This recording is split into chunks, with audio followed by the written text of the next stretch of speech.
And I'll reload the stream. Nothing just yet. Reload the screen one more time. Okay, we are on the waiting screen. I don't know if there's any music. Oh, I can hear myself.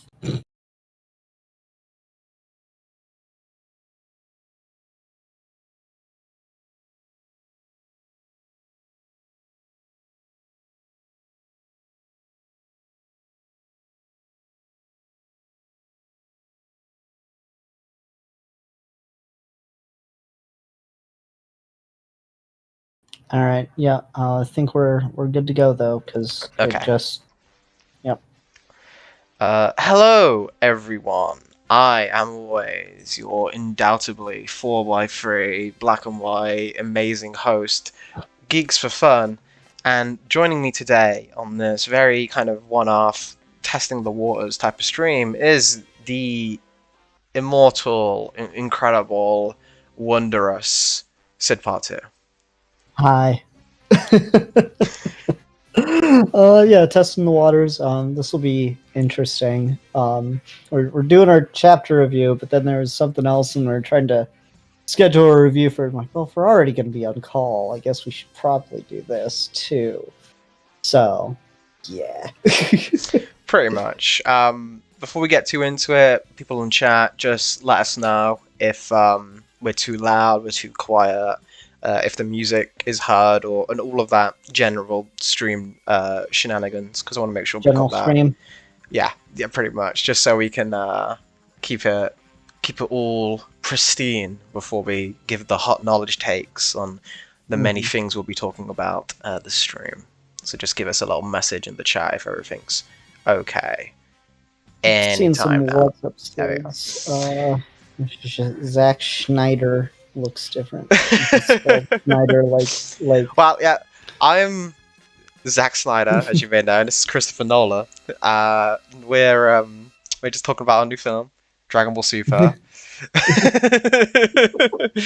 Nah, you're okay, good. we're good. Woke Okay. Harper, thank you so much. Thank you. Woke Harper, feel free to ask any question about whatever you want for the rest of this chat, because you actually came and kind of pulled through on that one. So, Woke Harper, I'm keeping your name in my mind. Okay. First off, I'm going to start with Dragon Ball Super Chapter 70. If anyone's been keeping up with the channel, we've been doing these Dragon Ball Super reviews, and they've been doing alright on the channel. They're not something we're going to be stopping, because they do decent, but they're not obviously doing fantastically numbers wise. So we're just seeing if maybe the stream format, I know Geekdom does stuff like this where he talks to chatters on the screens with people, might give you guys some more interaction, get the community outside of something that's DBDC related, like get you guys involved to talk with us about the chapter itself. In terms of just general thoughts on Dragon Ball Super Chapter 70, what did you have? What did you have, Boya? I mean, it's a pretty interesting chapter. I like the way that the wish that Granola used worked. I like the way that Beerus talked about how destruction energy worked. Like, this is kind of where, like, the Star Trek, like particular information gets kind of interesting. And I think, obviously, Dragon Ball's always had that with, like, power levels and different things. Like, people have always done very particular kind of, like, nerdy knowledge on things. But this was like a whole chapter of just that stuff, of, like, explaining destruction energy and how you're turning something into nothing, and that releases just a huge explosion, even when you do it on the tiniest little fragment of pebble. I thought that was really cool, and to see Vegeta like, oh yes, new toy. I enjoyed that. Granola getting his wish was kind of a cool idea, in that, like, you kind of, once he does it, you're kind of like, yeah, why does no one else ever do that? Like, why was Vegeta go for the Dragon Balls to wish for immortality? He should have wished to be the strongest. And this is, like, the first time anyone's really done that, and I thought that was kind of it was an interesting way to introduce a new character, immediately put him on the scale of our existing characters, without having to say, oh yeah, there was always someone stronger just waiting that we like haven't met yet, which usually Dragon Ball works and gets away with, but it's nice to see something kind of break the routine on that. And I think in a world where we're post a Tournament of Power, where they specifically mention how they have a hard time finding strong people, like Whis is involved in that and everything, like, you do kind of have to, like, you can only pull out so many Brolys. Like, Morrow was weakened, and Granola wasn't as strong as he was now, and Frieza had to train, and Beerus was slumbering.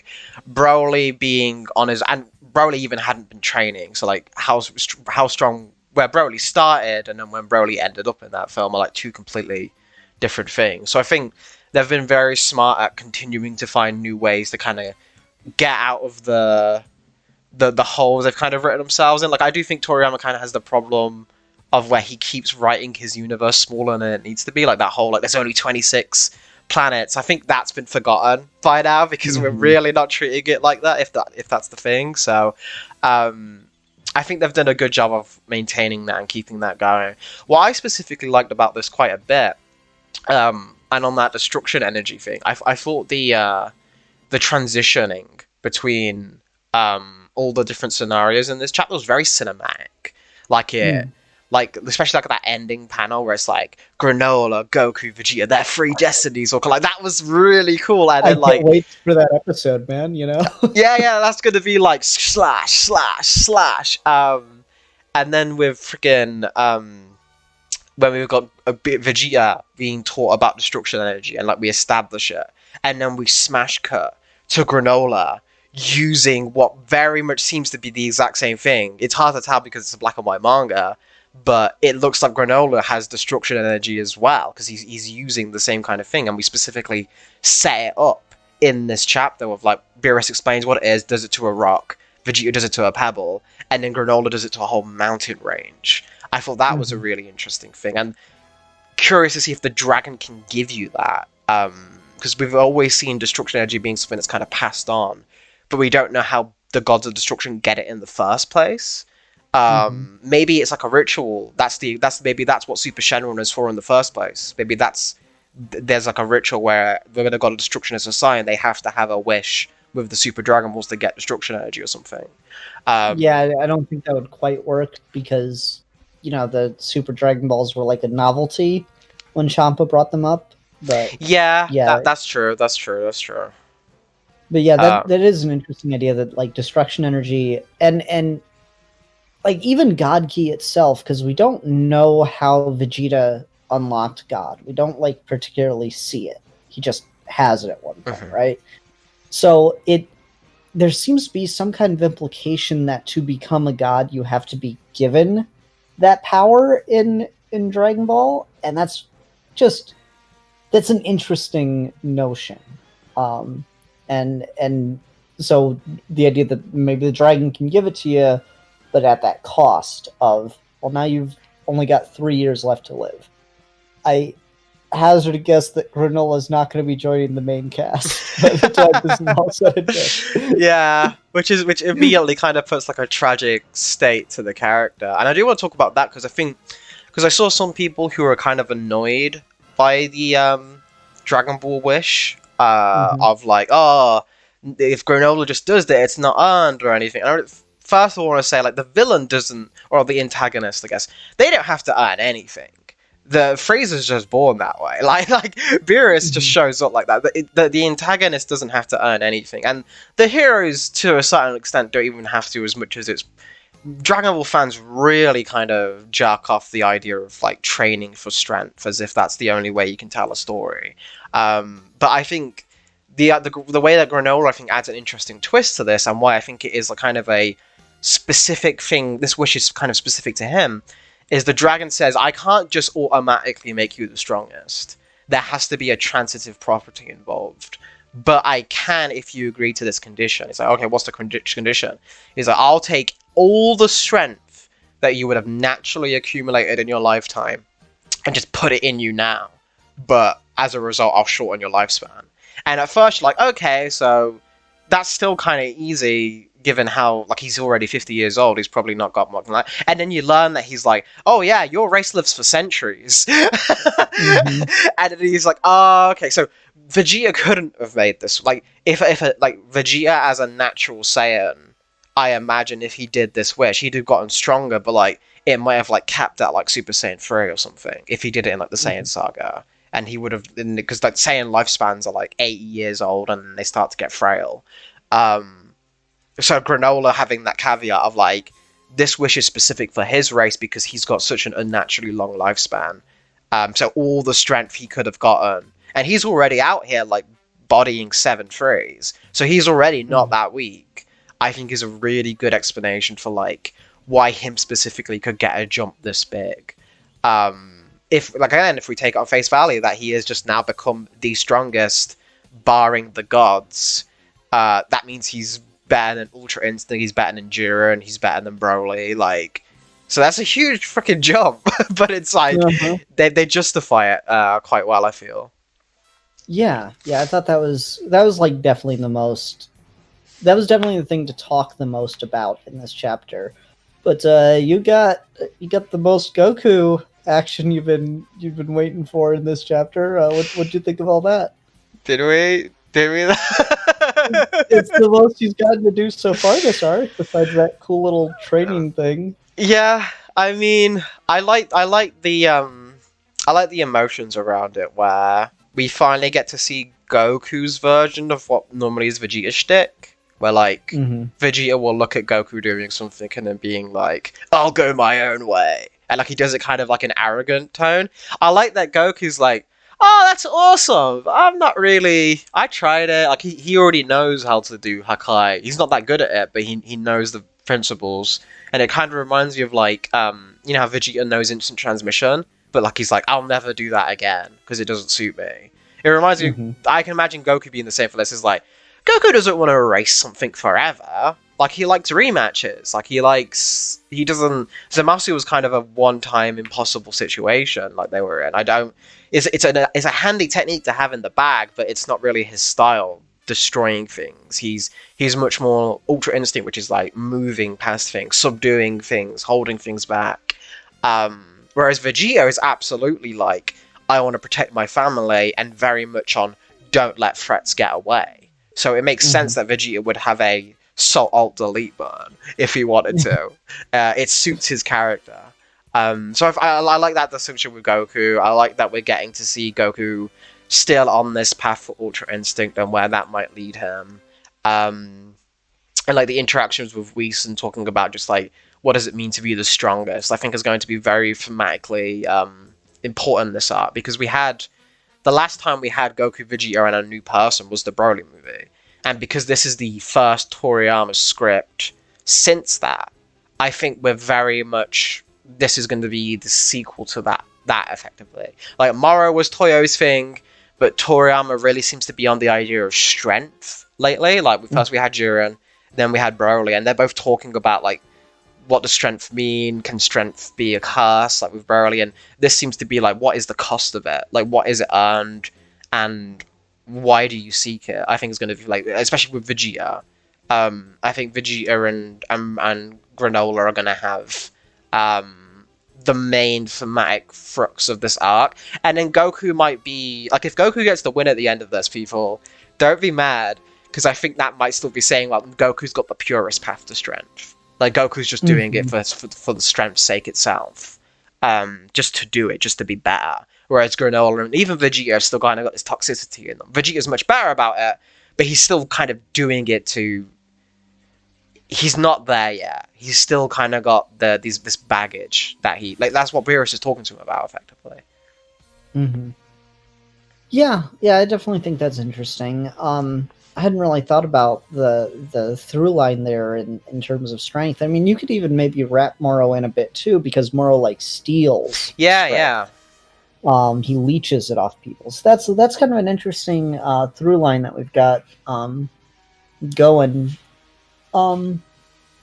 I just liked some of the gags in this chapter too, like Beerus accidentally blowing up his dirty magazine or whatever, or comic or No, whatever he's reading. it's his God comics, and the moment Oh, Vivi God was just like, comics, that was it. yeah, and then Vivi, I think is like, oh, Virus is a Wonder Woman stan. Like, I love, like, someone needs to draw a bit of fan art where Beerus arrives at a comic book shop and he specifically asks for comics about deity. Like, his pull list is Thor, Wonder Woman, bit of Captain Marvel, like, I don't. Do you want street level characters? Do you want Superman? No, unless they're divine. I can't relate to them. They're unrelatable. I don't like Batman. He's too unrelatable. He's too weak. Oh, the Superman guy's pretty good. Nice Yeah. little low-level power right there. I wish they could retcon him to be an actual god though. Like, they keep calling him a god, but he's not actually. Like, just let's do this. It's like Virus is that dude. Like, he's the complete opposite spectrum. Is he can't read anything unless you could destroy at least 10 planets, or he's not interested. Like, I like Silver Age Superman when he could sneeze away worlds. That was pretty relatable. Yeah, that was true. One. I like the one where he ate all those hamburgers. That was when I felt seen. That'd be great. That would be so good. I need that fan art in existence ASAP. Yeah. Otherwise, I don't know. There wasn't. I liked Granola's fight with the what do they call the greasers? Oil, yeah, They're the not- heaters. the What they're called. heaters. I wanted to call them the greasers Because they're all named after some kind of fuel. Like, you've got gas, oil, that kind of thing. Yeah, I liked the Granola's fight with them. I thought that was pretty good. That'll be, if Tupper ever happens, that'll be a cool whole episode of animation to be able to watch. I don't know. There wasn't a lot going on outside of the that's worth talking about to me. A lot of stuff. This just moved things forward for me mostly. We've been There's taking it interesting- very slowly pace-wise, which I think is a good thing, because we just had the crazy climax of the moral arc. You do want to go back to a more this is where the characters are at, building up the thing, get you really invested in Granola, who I'm already seeing is becoming a bit of a fan favorite. And then to get everything set up properly, so we're not asking any questions, and then move. I imagine next chapter, the way this ends is when we're going to really pick up. My hope is still, and the thing I'll probably be most excited for when it happens, is I'm still waiting for Frieza to show up, because Frieza's gonna.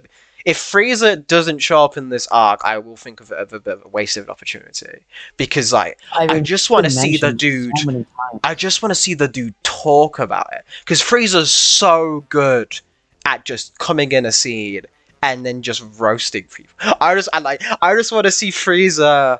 Can you imagine a situation where some way it's contrived, where Granola is trying to fight Frieza, Frieza is trying to fight two of people, and Vegeta has to protect Frieza for some whatever reason. That would be such an entertaining scene. That'd just be so, because Vegeta would just be I really want to just kill this dude. I feel like that would be just the dynamic of it. I know a lot of people want Broly. I know a lot of people want the Universe 6 people to show up. But the one I most want to make a comeback is Frieza. Frieza in this arc would make me... Because again, Frieza knows so much history. He was around for everything. Frieza could be... Because we get that reveal of the Heaters guys. They worked for Frieza and they're the ones who helped destroy Granola's planet. And he doesn't know that. I think if anyone's going to show up and tell him about that, it would be Frieza. Frieza would show up and then get him to turn on them. Do a manipulation tactic. Been in the background for a lot of this arc already. He's Granola's motivation. Vegeta back in the Broly movie said he's still training because now he's worried about Frieza being out there and stuff. So yeah, it would be surprising if Frieza does not make some kind of appearance in here, especially with the way that that things are set up, where Granola's going to be somehow sent after the Saiyans. After Vegeta and Goku, that'll be an interesting battle or whatever happens. But it seems like Frieza seems almost inevitable to show up in this arc. Mm-hmm. But we'll see. We shall see. Unless you've got anything you want to go over, do you want to take it to the chat, see what people think? Yeah, what do people think in chat? What are what are we thinking about the chapter 70 of Dragon Ball Super? I've seen Kaluo the kid Hmm. saying a bunch of things like Frieza seems kind of nice now, kind of friendly now. There's something after UI, stuff like that. Like, yeah, you mentioned Frieza seemed to have mellowed out a little bit. Um, Yeah, and I like that as well because it's like Frieza is just getting smarter. He's not getting good. He's just getting smarter about what he deals with. Like he's not in his Resurrection F mode. He kind of got slapped on the hand with that, and now he's kind of learned his lesson from Resurrection F of when he went personally full throttle, and against Goku and Vegeta when it's just him on his own. He can't rely on his Frieza Force. It's just a losing. He's always going to lose in that scenario. Um, so I think the idea of like him trying to close that gap, bringing in Broly was a much smarter way because then he can kind of shove the blame off himself as well. He's like, well, I didn't do anything technically. I just brought him here, and you guys seem friends, so technically I just brought you a friend. So bye. Like that's kind of the Broly thing. So like, I think Frieza's getting smarter about how he does things. That's why he's staying in the background. He wasn't in Moro. He was in more of like a page in the collected edition. They added like a scene of him, like what he was doing, but it was very vague of just like him on spaceship with like the his nanny and then the googly alien kind of guy that was in the Broly movie. We still don't know what he's up to, and like he ends that Broly movie saying he wants Broly to work for him. So whatever he's up to, whatever he's scheming, he doesn't like to sit on his toes that much. So we shall see. We shall see. I don't think he's getting nicer. He's just like I said. He's getting smarter. He's knowing not to poke the bear as much. Frieza seems more king cold than he was before, says Mark. Also, Mark. Yeah, When he is older. He's learned to be a little more hands off than he used to be. Frieza's used to be pretty hands on, unlike his dad. Let's see here. I think this could be Goku's last arc. I hate to tell you, buddy, but it's not. It's not Goku's last arc. Glenn McIntyre. The feeling I got from Chapter 70 was a filler-like feeling. I don't understand what the word filler means anymore, Alfie. Like, I legitimately don't, because it used to mean episodes of the anime that were not adaptations of the manga, and were just there to fill time to allow the manga to get a little bit further ahead. But people like leave those comments on like episodes of our stuff. Like, so is this just a filler arc? And like, it's there's no manga. It's not what. What do you mean? Is that you guys not been reading the DVDC manga this whole time? Yeah. Head over to Safati's DVR page. Give it a little. Yeah, I got the cover gallery over here, and then I got the manga gallery. Yeah. I don't know what if you just find it, just find the link. Then look on the page. You'll find we've got the link to the manga. It's an exclusive site. Just click on the link. Just drive people insane. I'll like click on every single thing on. No, that's where you put your sponsored link. For like the clicks, that's where you put your sleek sponsor at. Oh man, that's really funny. Smugstick says he's listening to this while working out. Love you fellas. Get yoked, my boy. Get swole. I enjoy the slower pace. Adds up to the suspense. See, I don't know. Maybe this is me being a comics fan. Like, this just feels like a normal comic book pace. I don't know why people are saying this feels slow. I'm like, guys, read a Bendis comic. I don't know. I don't think it feels particularly slow to me. But maybe it's because I'm not like other. I read through the rest of the Super manga, and other like arcs felt very rushed to me. So maybe it's just the difference in the fact that now that it's not an anime, so they're kind of...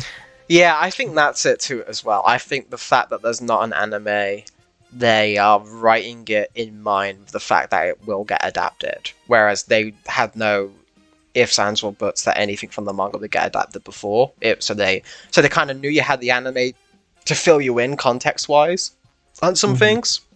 So I think the manga's kind of been taken in with the mind of like, all right, these are going to have to be episodes. So you can kind of... And again, I think that's as well why we've been getting more cinematic ways. Toyotaro's always been good at that. He's got a good eye for paneling.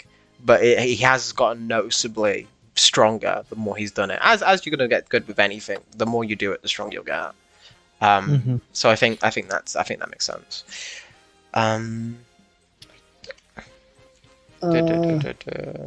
If he beats Granola, he will be the strongest. Well, I mean, that would be breaking Granola's wish, which is like kind of what I'm beginning to think is like, if you wish to be the strongest and then other people are getting stronger and your thing works on like a sliding scale, then does Granola's 3 years suddenly start to drop to like, that'd be cool. 4 minutes? That'd be really cool. Oh my god, no, because he wishes at the strongest in that moment, and Goku and Vegeta are both in base.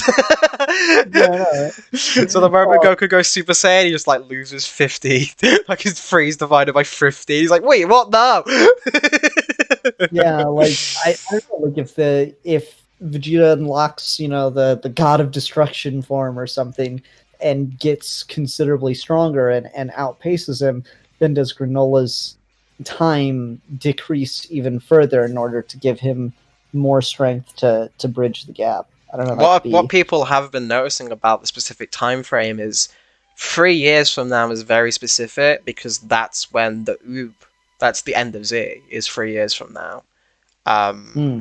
So the fact that it's that and not like, because like the more generic thing is like 5 years or 1 year, or like 3 years is kind of random. And for it to line up that well, especially with the way Morrow ended with Oob. I know every time we talk about Dragon Ball Super manga, and anytime any YouTuber talks about it, they're always bringing up when it's going to be end of Z, when it's going to be end of Z. So like, I've kind of given up at this point. If it wasn't going to be at Morrow, I don't think it was going to ever happen.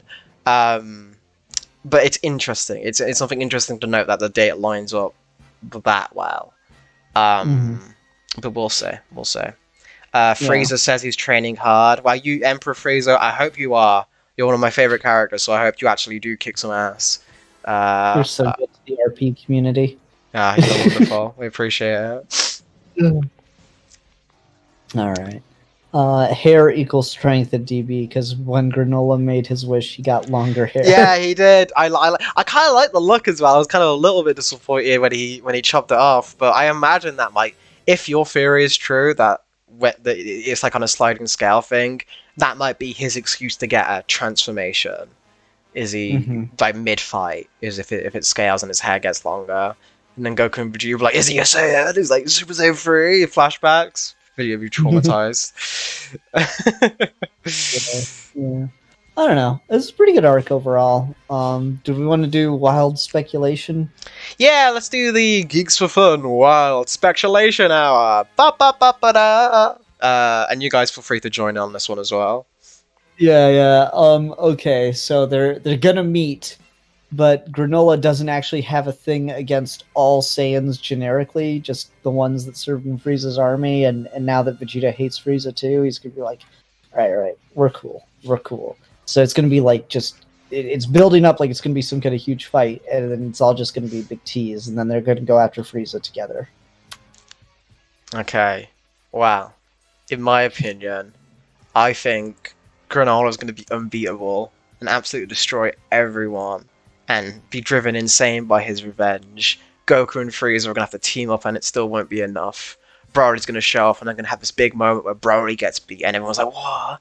They're going to fuse into Gogeta, and this will be the first time a fusion will get defeated. Everything's going to be defeated. Everyone's going to be panicking and wondering. Even Beerus will be defeated. Like, he could even defeat a god! Like, all of that kind of thing. And then suddenly, you'll hear it's over. And a fucking key blast will fire out and destroy Granola, and then it'll turn their head. It's like, Jiren! And it'll be like, the condition was, he was the strongest in his universe. And I am the strongest in the multiverse. And Jiren just walks out, and then that's just how it ends, and I'll be a happy boy. Because remember, if you saw the anime, Jiren hates dragons in the dub, so like Jiren is technically above dragons, so any wish can't be made. Jiren will hear about this, he'd be like, you mean I could have made a wish this whole time? Now I really doubly hate dragons. And then the next act will be Jiren trying to kill Shenron, and the heroes having to try and protect them. It's gonna be great. I got the receipts right here. yeah. I'm excited for that arc. That's gonna be great. Ugh. What if Jiren was an interesting character and actually an antagonist? Sid Part 2! You menace, you fiend. Do we have... Status Bone says, wild speculation, Broly and Goku fuse with Protara. Oh, Brokey canon when? Broku. Broku's good. I like Broku. Yeah, I don't know. That'd be fun. That sounds like something they'd do in the anime just as like a gag. Granola is gonna fight Goku and Vegeta, but won't know how to properly use his full power and gets his ass whipped the first round, only to come around later and then start flexing on the Saiyan duo. I can see that. I can see the thing being like, kind of like Broly, is like just because your stats are maxed out doesn't mean you know how to fight. And I guess the better comparison would be like Caulifla, because Caulifla was like, when she was fighting Goku in Super Saiyan, she was like stronger than Goku, but Goku could beat her for a little bit until she adapted, because he was just a better fighter and she didn't know how to fight. Granola has been showing he's got some skill though, so I'm going to be curious to see how much that will track. Like they've been emphasizing like how precise he is and like how he doesn't seem to be messing around. I guess again it's going to be one of those things. Could be interesting because it could be that this like kind of snaps back on him because he's kind of a weaker level character who's managed to get by with like precision and like surgical strikes and stuff. And now having that much raw power might actually be working against him. Like it wouldn't mesh with how he knows how to fight, or he doesn't have the like know-how of how to use that kind of power. With that scene I kind of want. A scene I'd kind of want would be, you know, like in the Super anime when Goku goes God, and like he goes and he's just like flailing about because he doesn't know how he's too fast. Like he's too fast for himself. I would kind of want something like that. I would like Granola to like dodge something, but like overshoot it. I just go like flying because he's too good, or like he does like his little sniping technique, but then like he's about to do like a ding, but it's like a giant Q wave, and like because it's so big now it's not as precise and like it misses. Something like that I think would be cool as like mid fight. Not necessarily like Broly where he's getting stronger, but like he's already at the peak in his base form, so he's not going to get tired or anything. It's just he doesn't know how to use the limits of it fully. He hasn't lived with the power. And given how we end the Moro arc on Moro getting angel power and then being unable to control it, and Goku kind of lecturing about that, I think is applicable, because Goku says that you can't just take power, you have to live with it. So I wonder if Goku will say something similar to Granola about that. Yeah. All right. I think we're pretty good and wrapped up on this one. Unless you got anything else you want to talk about. No, I'm pretty much done. I just want to have a last little look in the chat. I mean, the Heaters also want to use the Saiyans. I can see the Heaters to start using Granola for their own gain. Yeah, they already kind of have been. I imagine those guys might end up being like the true like villains. I just want those guys honestly to be mooks for Frieza to kill. I think that would be a good scene. I think they'd be good as like Frieza is the one who kills them, because then you don't want to make Granola or Vegeta like they want to portray them as sympathetic, and I think killing those guys kind of brutally, because they are kind of like mooks. They're not like it might come off the wrong way if you do it. You could do it well, and you could just have like Granola slaughter them for like his home planet, and I think you could use that as a sign of him like going darker but still kind of being justified. Like that Future Trunks did the same thing. Like that's not a moral thing to gauge for Dragon Ball. But I think a stronger scene would be like they've been avoiding Frieza this whole time and they're planning to take over Frieza, but they have no idea what Frieza's become. They just have like vague ideas, and like Frieza just like kind of asserts his dominance or something, like kind of Kingpin style. I would kind of love, because we don't get to see like the galactic politics. And something that is fascinating in Dragon Ball that I would love to do like a what if or something is just like show me how like King Cold took over the universe, because they start off in the Emperor, and like you don't just do that overnight. Like that takes more than just raw power. You do have to run infrastructure. You do have to get people to follow you. And Frieza kind of has this cult of personality about him. So I would like to see that aspect for Frieza kind of fleshed out a little bit more. Is we saw him torture people in the Tournament of Power. I kind of want to see evil businessman Frieza for a hot second. Would be nice. But yeah, that's basically it. For this chapter, I thought it was really good. Do we? I completely forgot because it's a month every time we do these. Do we do ratings for these? I honestly don't remember either. So let's do a rating just for funsies. I would give this chapter 4 out of 5 years left to live. Damn. Yeah, I'm kind of with you. Just generally positive. Nothing really stood out as like any kind of negative for me. I enjoyed it. It doesn't have anything in particular that made me go like whoa or wow though. So it's just kind of an average chapter, but in a good way. So I'll give it also 4 out of 5. God comics. They're currently in the Super Saiyan saga of the arc, and it's about to hit Doom. I think is the good way to preface that. It's like GodTube, God comics. I'm waiting to see like what other God things they have. I'm waiting to see God XXX. I'm waiting to see. We don't know what GodTube is. Like you assume it's YouTube, but what if? What if? That's a what if. Who's gonna have the balls to do that one? Man, I'm about to at Fun Sexy TV. Like, you remember when Gosu was like, "Oh, so you're becoming a GodTuber to Zamasu? What if GodTube isn't YouTube but the other thing?" And then just get like Zamasu like posed up. Oh no! Oh no! Cam girl Zamasu, make it thing. I mean, like they do kind of have that thing with Gowasu and like his angel. Is like the petite, like kind of like lolly girl as well. She's on in the anime. They show her like on the GodTube thing, be like, "Oh, this will get plenty of views." Oh my god, you might be right. You might be right. Gosu might actually be kind of a creep. Oh dear, don't worry, guys. She's over 1 billion years old. It's like, no. Yeah, like that always makes it better. Clearly. God damn. This is alright. Change the subject. Alright. Do you want to jump straight into our second topic, or do you want to give like an intermission thing to have them ask something about like DBDC or something, and then move into it? Yeah. Well, post any DBDC related questions or anything. We'll take a brief intermission while I explain what we're gonna do. Yes. So I need to get back on Kiki Gentleman. I've been letting it slip. So I need to get back, and we're gonna come back with a review of the Snyder Cut. We're going to do the review of the Snyder Cut here live.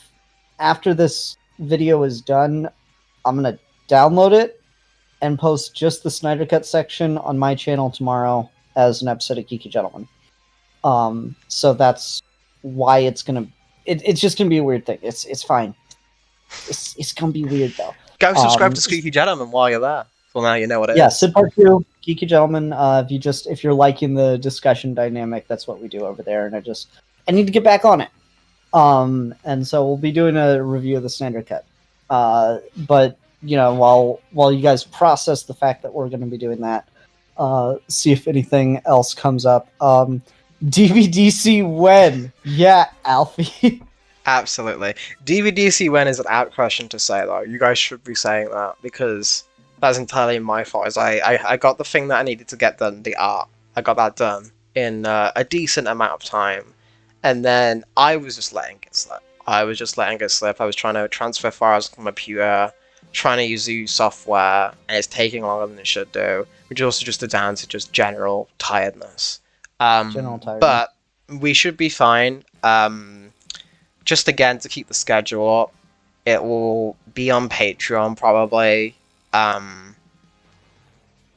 This Friday, I think, just to be again. I know that's not the thing you want to hear, but like that's just a safe bet, just to make sure like it gets done. I'm not trying to rush it or anything. I will be, but like just so it's like we keep the schedule and we make sure the Patreons who have been waiting exceedingly long as it is get the video first.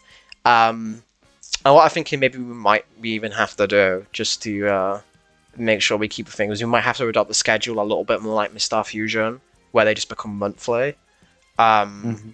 We'll see about that. I don't really want to do that because I like being able to give you at least like 2 videos a month of the What If content, because I know that's the majority of stuff you guys are here for. I would love if more people watched our other stuff, because then we could like fill things out and let DBC take a little bit. But it is that people want to watch the DBDC things the most, so I do understand that. I do respect that. But yeah, we'll see. Just again, you guys have been incredibly patient for as long as DVDC has been coming out, like especially during that period when we do like the Entity Saga and like Dragon Ball Norse. You were waiting like almost like a year for Dragon Ball Norse to come out, so I understand like you guys will always watch it in the end. We're so proud of what we've done for Doom. I do want to make sure you guys can see it as soon as possible, because we just like hearing talk about it. So that's my feel sorry for me spiel. It will get done. It will be out, and it will be out definitely this week for sure, because it's already, we're in the process. There's no excuse. I'm not looking for voice actors or anything. It just needs to get done. It's just editing's hard, man. It's draining. Yeah. It can really drain you. Let's see here. When Cell, next, let's see here. Cell shows up in episode 10 of the Doom Saga, Yeah. Kalu the Kid, how long is the next episode of Dragon Ball DC? I don't know if you've gotten your narration or audio cut yet, or... Yeah, the episode's going to be about 30 minutes. Okay. Not as long as... not as long as 3, but longer than 1 and 2. Mm-hmm. Should I leave because I haven't watched the Snyder cut? It doesn't matter. Just take your time, guys. I mean, I'm gonna say no. Normally, I would say yeah. You should always watch the thing first. Little preview of what's to come. I'm gonna say no. Stay, please. Spoilers. Like you've already, Justice League's been out for like 3, almost 4 years now. You already know the story. You can't really be spoiled on the Snyder cut. Slings says DBDC promo art is amazing. Also saw the DBDC comic covers. Which is your favorite? Oh, yeah, that's a good question. Yes, it's been knocking out of the park with the comic covers. Make sure to again go to his DeviantArt page. You can see them in their full crisp quality. In terms of favorite for me, because I'll let the man himself. He just it's like him choosing favorites, like choosing his own children. And he has a child, so like he knows how this goes. For me, I really like the more simplistic covers, because I'm just a fan of that in comic art in general. So I really like the Vegeta Prince of Apocalypse one, like the issue 1, with him in the background of the dark side with that side-by-side design of Vegeta in his Apocalypse armor. It's just chef's kiss. That could be official. You could put that out. There's a legit comic, and people would buy it. Yeah, that's my fave personally. But they're all great. They're all fantastic. Thanks. I don't know, like kind of get excited about every single one as I post them in a weird way. I did a couple on stream in the Discord the other night, so that's maybe another reason to come join the Discord. I've been thinking about doing a live stream on here, making one of the covers too, but we'll have to see if people would be interested in that. I think my favorite is funny enough. It's the one that's like not canon whatsoever. It was just like a joke that we made of like if DBDC took place in the Silver Age, there'd be like a lot of things that like are kind of charming, but also kind of like eh. And one of those things was like Lady Shiva would always try to be like getting Goku to marry her, and so I made a like Silver Age Dragon Ball DC cover where when she was like, once I take out this foe, Kakarot will surely marry me. And Goku's like, yeah, I told Shiva I'd marry her after we defeat Ra's al Ghul. I wonder what kind of food that is. I told Shiva we'd get married after we defeat Ra's al Ghul. I wonder what kind of food that is. It's just such a stupid but silly. I love those kind of things. Mr. Negative, is the DBDC have more lore with Saiyans and explanations of the Tuffles? We've talked about wanting to do some origins stuff, but right now we're just focused on trying to make the Doom Saga as best as it can be. Mm-hmm. Writing question: Panzer or Planner?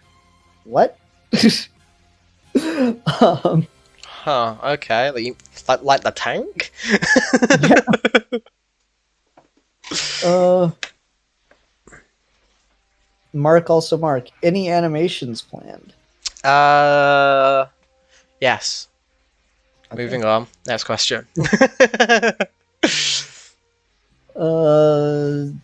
Mr. Negative, the Snyder Cut is a lot better than the original. How do you feel? Well, on that note, hi everyone. Welcome to another episode of Geeky Gentlemen. I'm Super2, and me today is A geek for fun.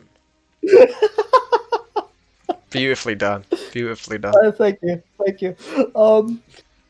Yeah, so we're here today to talk about the Snyder Cut. They finally released it. You know, that completed cut of a film that they had just sitting in the archives. You know, withholding from the public that they didn't want to release. They finally released it after filming more scenes and adding, you know, copious amounts of CGI, completely retooling things. I can't believe they just withheld this from the public for so long. To be fair, we'll get into that. We'll get into that. This is your intro. This is your intro time. But yes, the Snyder Cut came out. The Snyder Cut is real. The Snyder Cut has dominated social media right now. You can't go on anything without someone talking about the Snyder Cut. Even YouTube, because here we are, invading your ear brains, devouring all your sanity. But I mean, just preface to get this out of the way so we can have some goodwill before whatever gets said on the Geeky Gentleman channel. Zack Snyder went through a very horrible personal tragedy, and then like the worst thing you could imagine happening, and then WB kind of responded to that by booting him off his own film, bringing on Joss Whedon, who then proceeded to be Joss Whedon about the whole thing, along with Jess Johns, and the incredibly racist to Ray Fisher, many of the people involved, sexist in the cast and the scripting, all the things. You can find the full allegations, but then the fact that that happened, that movie came out and flopped, which is crazy because it's a Justice League movie. And then the fans very enthusiastically, to put it mildly, kind of run a hate campaign. But they got what there were good people involved in that as well, of course, but like people couldn't even talk about Yogi Bear without someone responding under the comments, release the Snyder Cut is how bad it got. So like, do keep that in mind, but it got the result it wanted, and because we're in a pandemic and it's easier to add CGI things in a pandemic than make a whole new movie, and the people wanted something to put on HBO Max, against all odds, Zack Snyder got brought back on his film, got to finish it up, got to add new scenes, got to do this and that, and here we are. So, just to emphasize the fact that if an artist can go through all of that and then still get to put out the thing is unprecedented. That's never happened. In terms of like even the Donna cut isn't the same thing. Like it's nowhere near the level of kind of insanity that this whole situation became. So that's fascinating. That's interesting.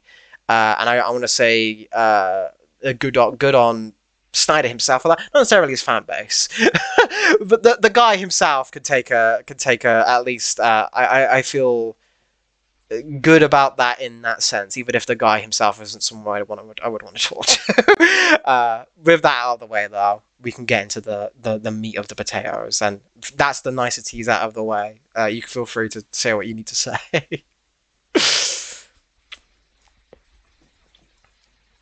All right, so here's what I got. Okay, the worst film I have ever seen in my entire life is called Come and See. It's a Russian film that I had to watch as part of a film and the Holocaust class I took in college. And it is made in Russia by Russians about the Russian experience of being invaded by the Germans in World War II. And its intention is to show you just how hard the Russian people had it. And it failed so miserably at this that during that film, I sat there and I thought to myself, wow, maybe the Nazis were kind of onto something with wanting to kill the Russians. That's how bad the film was that it made me feel that way. I hated this movie more. By the time I got to the end of it, I actively hated this movie more. It's not necessarily worse, but I legitimately I hated this movie more than I hated that movie. It's infuriating. Like, it's not, to call it a movie, to call it a film is inaccurate at like a fundamental level. It's amateurish, it's horrific, it's 4 hours of slow motion, it's just painfully long for no reason. And that's just like Alfie, I felt that way like 15-20 minutes in, because you get to like the end of the scene with Bruce Wayne talking to Aquaman, and then like there's just the random 3 chicks start singing as Aquaman heads off into the sea, and it like lingers on it for just entirely too long. And then it like cuts, and it's Lois Lane getting coffee, and she puts her coffee down in slow motion, and she opens her umbrella in slow motion, and she walks down the street in slow motion. And I look over at Haley and I just say, it's going to be 4 hours of this. And it was 4 hours of that. It was just so fucking unnecessarily long. It was ridiculously long and painful, and just everything that didn't need to like go that hard went that hard. Like Cyborg's football scene that didn't need to be in fucking slow motion. Here's how bad the use and overdependence on the slow motion got for me. Okay, you know how like in the X-Men films or in like the Flash TV show, when they need to show like a speedster going fast, they cut to slow motion and they have the speedster zipping around doing their thing. The only reason you can tell that the Flash is moving at super speed in this film is because of the lightning from the Speed Force. The slow motion trick is so played out by that point that you just can't fucking tell that he's in the Speed Force, other than the fact that there's lightning. It's so painfully long. But you know what? I was ready for that. I was ready for all of that going into it, because it's Zack Snyder. Slow motion is his thing. I was mentally prepared for it. But then, for a while, I was like the last 30 minutes. Then I was like, more of the last 40 minutes. And I'm like, it was the entire last hour. Is just horrific. To have just so much goes downhill. Like, the entire epilogue should have just been cut. I agree. There's scenes filmed for the epilogue that shouldn't be in there to begin with. And then there's the thing that really just, while watching the film, I sat there and said, fuck this movie out loud. So Superman shows up and has like this much interaction with the League, to just beats the shit out of Steppenwolf, like really violently beats the shit out of Steppenwolf in like kind of a gross manner, because he didn't even do anything to you, man. Like, Steppenwolf has been pretty hands off with Superman, whatever. Like, just really starts wailing on Steppenwolf. And then Aquaman stabs him through the heart and then throws him, and that's not good enough. Wonder Woman cuts off the head of his corpse as a fuck you message to Darkseid before he gets sent through the portal. And I'm like, fuck this movie. Like, Murder Princess Diana is a whole thing in and of itself, and that's kind of what she's, inching toward in her film, in her own 2 independent films. But that was just, it was just tasteless, man. It was just that's not fucking Wonder Woman on any level. And like, if that had just been, okay, now we're the Justice League and we'll smile for the camera, okay, fine. But then it goes on, and it just doesn't stop going. And it's like, it's very clearly like, okay, well, we still need this, because it's just so haphazardly cut together. Like, the last nightmare scene is just, it just pops up on screen. There's no like preparation or anything to lead into it. Like at least when we got the first one, you have like the, oh, this is a really bad idea. No, we need to do this. No, we need to stop. And the mother box, at least you have that, and like it's still jarring, but it prepares you for how jarring that first nightmare flash forward is. The second one, it's just like it's almost like they forgot to put it in at a different point in the movie. Like it's so bad, like how jarring that is, and then it just ends. But then, like just looking at it, like the Joker isn't even in focus for like a good section of that, and it's just bad. It's just like incompetently put together. There's no reason to call it a film, to call it a cut, because nothing was cut. This is not a movie. This is like I watched Justice League and then I put on the DVD extras just in the background for a good 2 hours later. It's terribly made, incompetently made.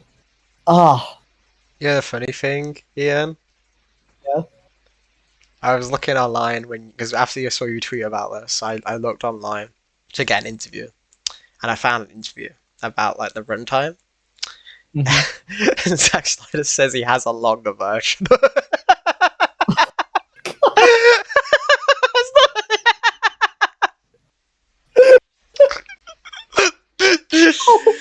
He's like, Did he put he's like, I have a 3 hour version, there's a 4 hour, and there's even a longer version than this.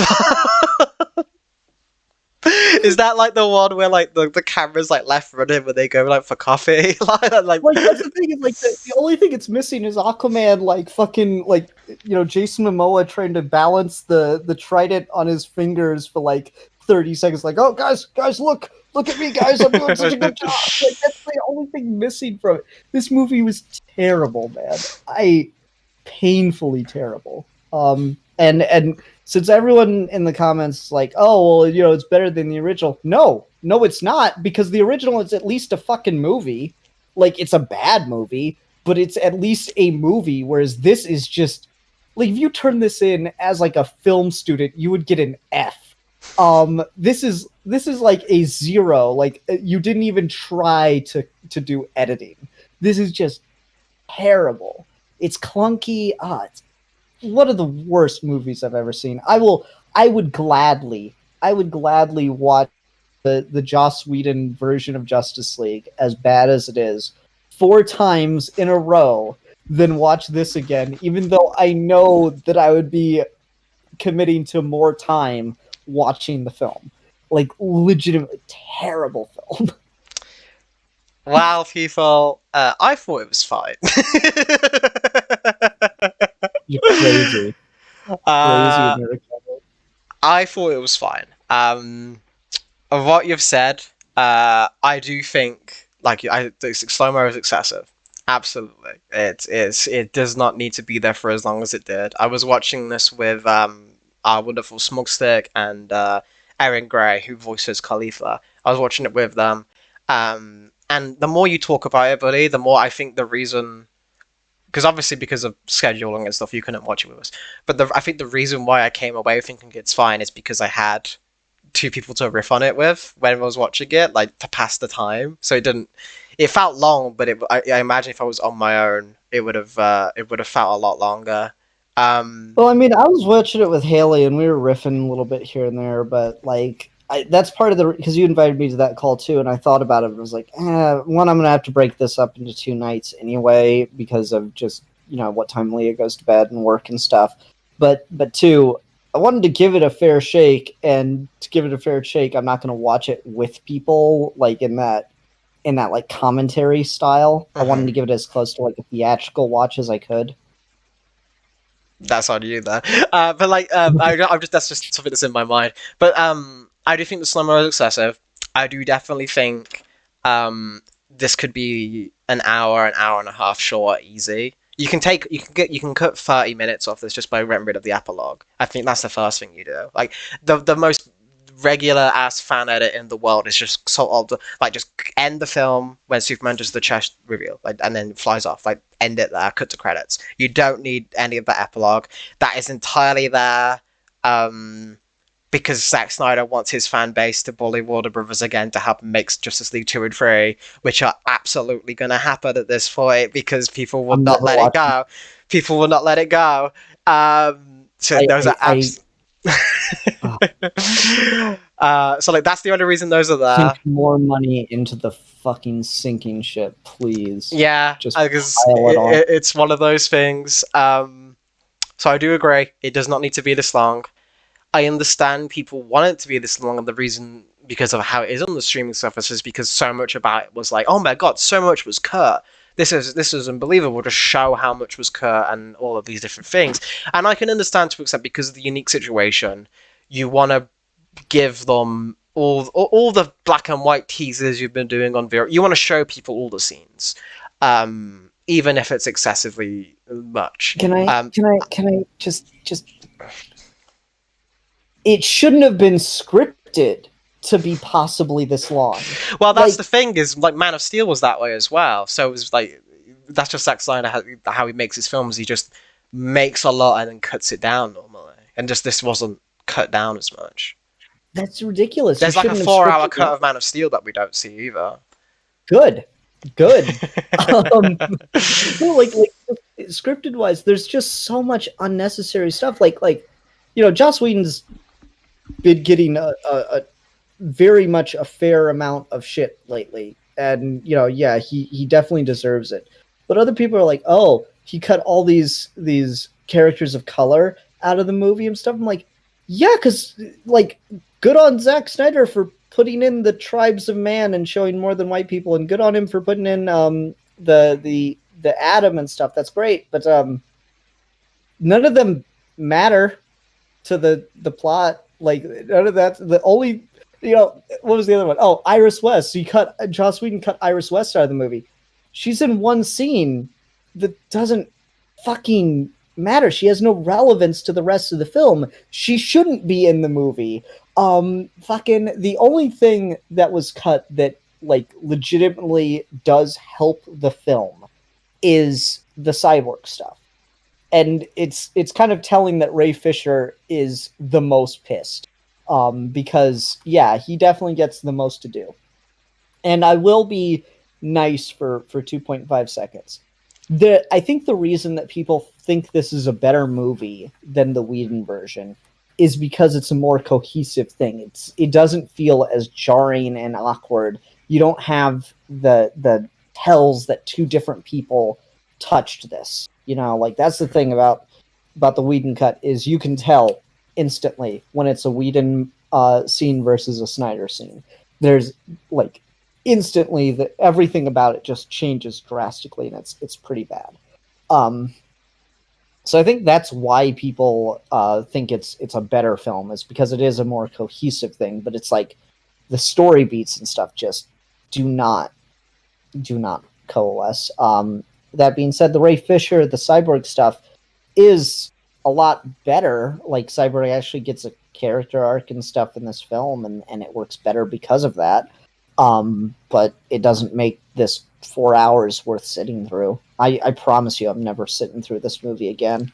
I like Promise you that, that. even I'm saying that. I don't want to sit through it again unless I've prefaced it is like I'm waiting. The only way I'll watch this again is when the good fan edit comes out. Like, because I know that's happening. As I'm not waiting for the Snyder cut or the Just cut. I'm waiting for user 45 whatever on fanedit.org comes out. Yeah. I'm waiting for him because he's gonna be the one or him or her or them, whatever saint comes along. Because the advantage of having just this raw amount of footage, at least from my perspective, is kind of the same thing I have like the Star Wars prequels. Is like you can streamline it, you can cut the fat. The Whedon movie, you get what you get. Like, they already cut about as much as you can and keep it as comprehensible as possible, and it's still not very comprehensible. So that from my perspective, as just someone who enjoys fan edits, I'm content to like give it like a month or something, and I'll have a better version of this film that I can actually sit down and watch. if I get the mood. It's not something. I think the reason why I came out of this more because I'm someone who doesn't like Man of Steel, really doesn't like BVS. But I came out of this thinking it was fine, it was solid, because I think this Because is the Superman gets nothing to do. look, man. I've made my peace with that 8 years ago. You're a bit like, like the whole thing about you, like woman making like a thing, like killing Superman being brutal, Batman being Batman at this. I'm over it, man. I'm too tired to talk about that shit. Like I'm just yeah, that's what this is. And we're already getting a new Superman movie. We're already getting Robert Pattinson. Wonder Woman stuff I get more because you are kind of fucked with Wonder Woman because they barely made one film over in the first place and it's just this version. She doesn't even have like a TV version or something. Like I've got Superman and Lois. I'm kind of fine with Superman content, but I understand the Wonder Woman thing hurts a little bit because there's nothing else. It's just this. So I get that. But in terms of like the characterization, this is just Snyder's batshit Elseworlds world. This is his Dark Knight Returns. This is his fucking. I've given up at that. Like that's never changing. That's never getting anything that I want. But with the case of why I came out of this more is I think this does kind of achieve for the first time what Snyder's pitch was. I imagine this is the first time where I've bought the appeal that these are the films which are talking about the DC universe as if it was mythology. Like this is get compared a lot to the Lord of the Rings or something. And I think I think those films are bloated as fuck as well, but that's just me. The reason why I think this does well for that though is when you have those scenes with the Amazons, when you have how Steppenwolf is characterized in this, when you have Diana going into those caverns and seeing cave paintings of parademons and Darkseid and all these things and the tone of how it's played and how it's portrayed, it really does kind of get you in that like, yeah, this is like important. Like this is Jack Kirby's mythology. Like I think this is the fact like with BVS they tried that with Superman and I think it fell flat because you just didn't care about that portrayal of Superman. Like the Batman, they try and make a mythological figure of the night, and they kind of do it, but again, Batman's got other problems and things. This is the first time where I've really felt like the pitch for the DCEU of taking these crazy, goofy characters and taking them like seriously, quote unquote, as like these larger than life, like biblical figures, quite literally, worked for the first time because that takes suits Darkseid a lot more than it does like Superman. Like that take is kind of what you want to do for a Darkseid thing. Is like that scene when like Darkseid's coming, no! And then they put the unit together and it just wipes out the Earth. And then the Flash is the only thing that can do it. I think that's exactly how you portray Darkseid coming to Earth B. Like I think that's those scenes where Darkseid comes and he's omega beaming people and he stabs Aquaman and like just Lois, like as crazy and ridiculous as and like he puts his hand on Superman's shoulder. As much as I hate Eel Superman thing, that is kind of the overwhelming you are fucked tone you want to give Darkseid. So I appreciate it for that. I think it works for that. I think yeah, that would have been great if that was the first time we saw him in the movie and it wasn't fucking shirtless grunting Darkseid. Like he looks like a fucking goon. In that flashback. Yeah, Uxas. Which I want to set the record straight. Everyone is like, "Are you guys going to do Uxas?" Or was like, "Oh, well, it's Uxas in the comics." No, Uxas is not a Jack Kirby creation. Uxas is a goddamn John Byrne creation. Get that shit out of here. Uxas is nonsense. Like, I don't want to hear about. Well, in the comics he was younger. No, Jack Kirby just made Darkseid. Yeah, no, like that. Like you're right. That is a really cool introduction to Darkseid, and that's the introduction you use because that's what's intimidating about him. But then it's just fucking like Darkseid. He literally he's acting like a goon, like a grunt in that scene, and it's not even like a clever way of beating him. They just hit him with an axe, Alfie. Ares fucks him up. Ares hits him with an axe, and like they didn't even get the actor for Ares back, which is a poor choice. I don't know. It's fucking dumb. It's so stupid. Like Darkseid being this intimidating, like everything is fucked. Yeah, that's really great. But then That's not what he is. Like, you just showed him. You're showing two different dark sides because you're filming everything and cutting nothing. It's a terrible decision. Just undeniably a terrible decision. Uxat, like that whole scene with the flashback is, it works so much better when it was fucking Steppenwolf with the Whedon Steppenwolf. cut, Yeah, it worked so much better with Steppenwolf. I guess I'll give another praise thing for as stupid as his armor looked in that first reveal shot that we got of him. It does look better when it's in motion and he's doing stuff in it. I was surprised how well that worked, and it allowed him to show a greater range of emotion and stuff. I thought that worked a lot better. I've seen him described, and like, this is a praise, by the way, before I get into it, because it is really funny. But this is for people who like see us write DBDC or anything. I think they, if even though they've fumbled with some of the things with Darkseid, I think Steppenwolf is they got it right.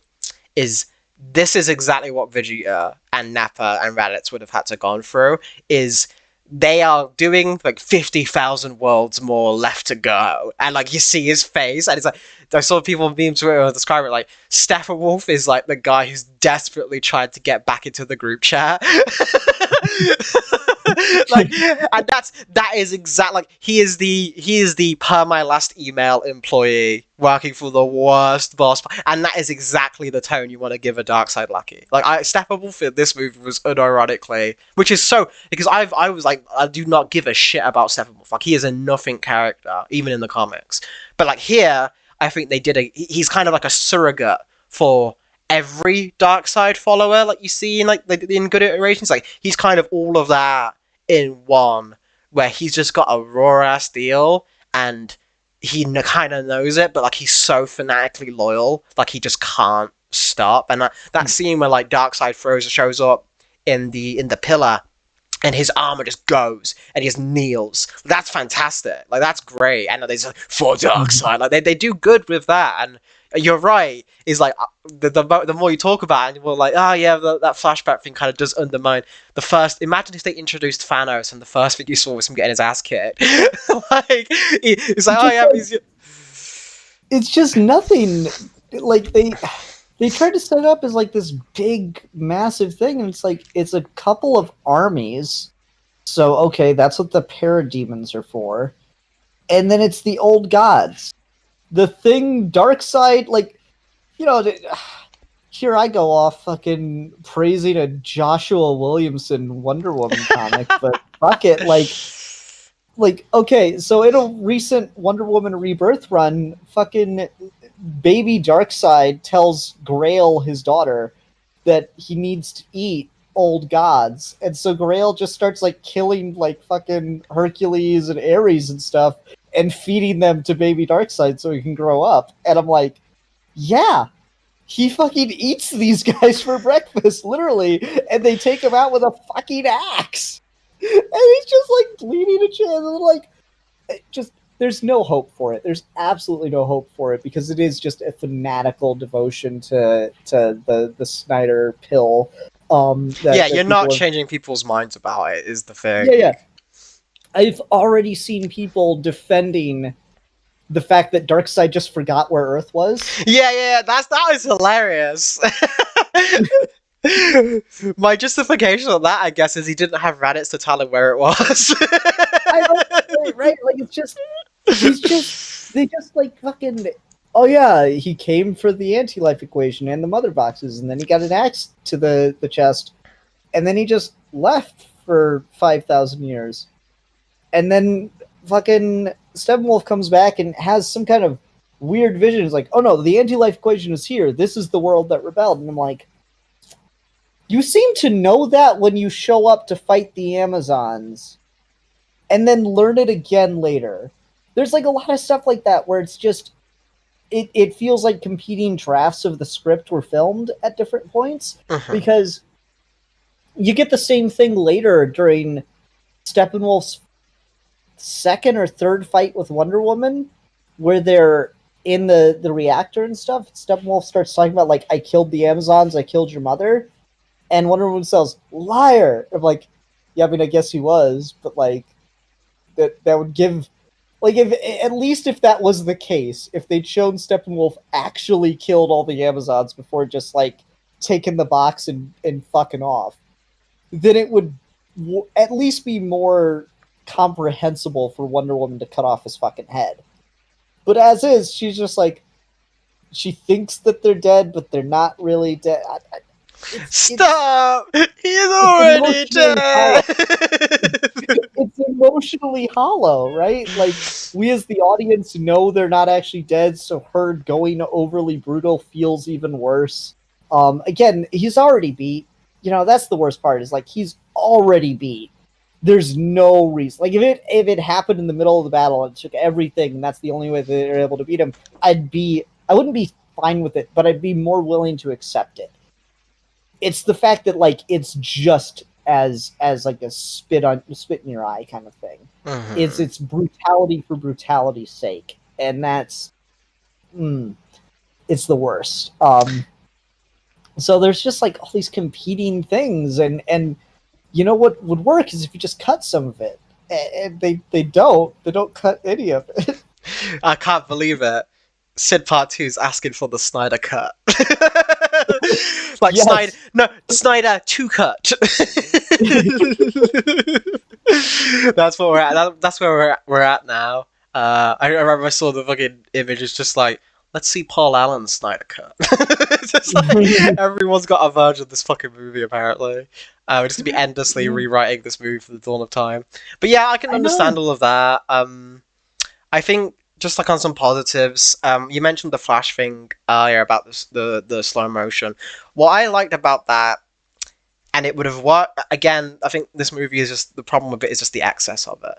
It would have worked a lot better if we had like a scene or two, like with the Amazons, right, of like action slow motion. So you establish, like, and the Wonder Woman scene I think worked well for that as well, of like you show the slow motion and how characters move in the slow motion. Like, everything else is slowed and so are they.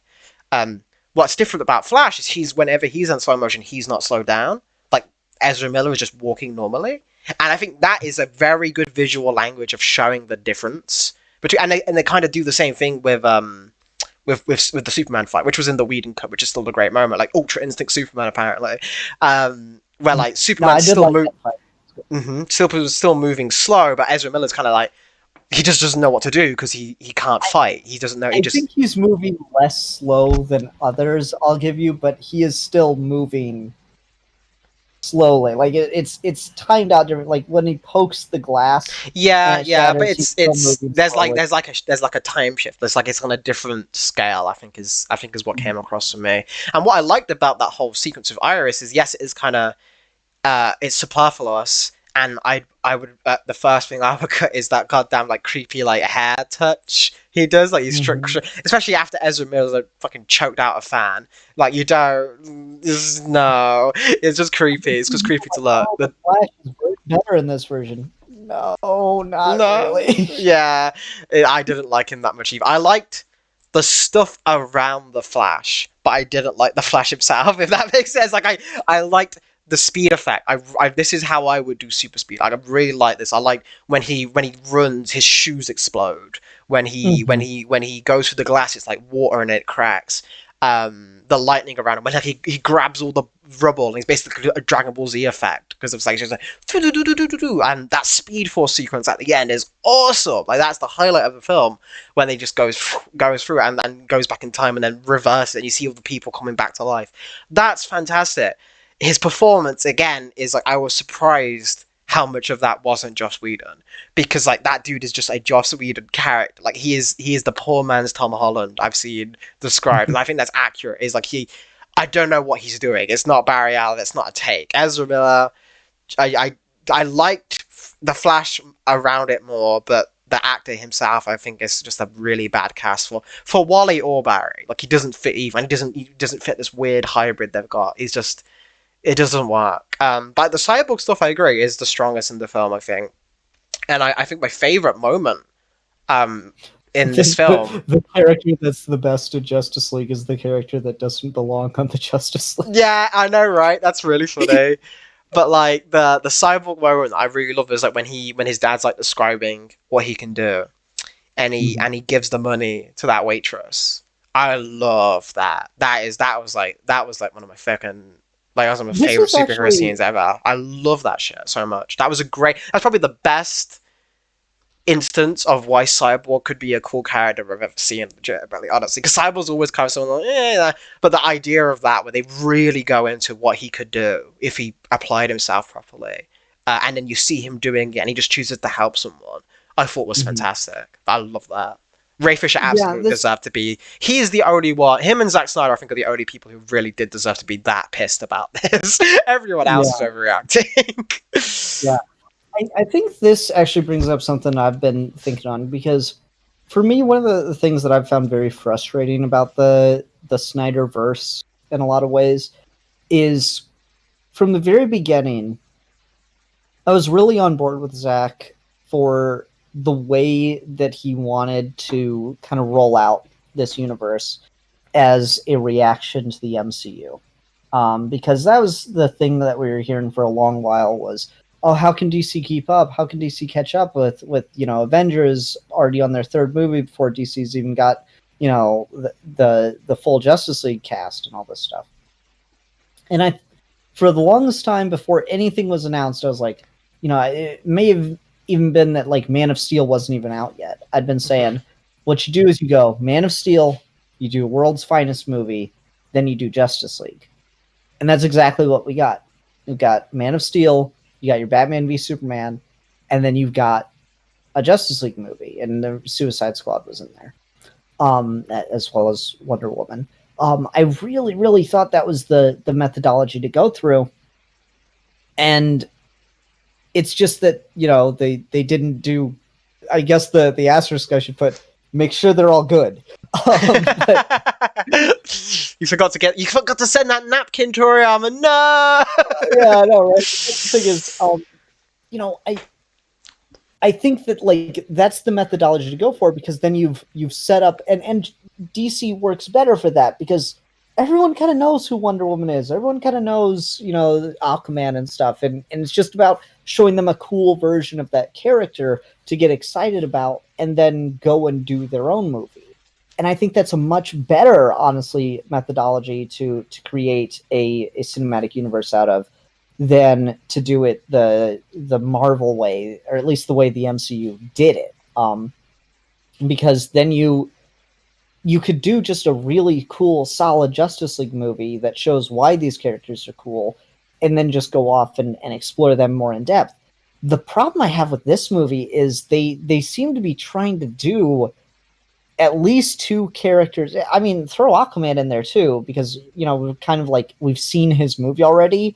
But like when this had come out, this would have been the first time we'd really seen this. And it's like setting up his movie with like how they go into it. So like I think all of that, like all the stuff with Barry and his dad, admittedly, as much as I like the cyborg stuff, as much as it is one of the few things that work in this movie, I don't think it should have been in this movie. I don't think that was the move, because I don't think you should have done the stuff with Barry and his origin either, or Aquaman and his backstory stuff.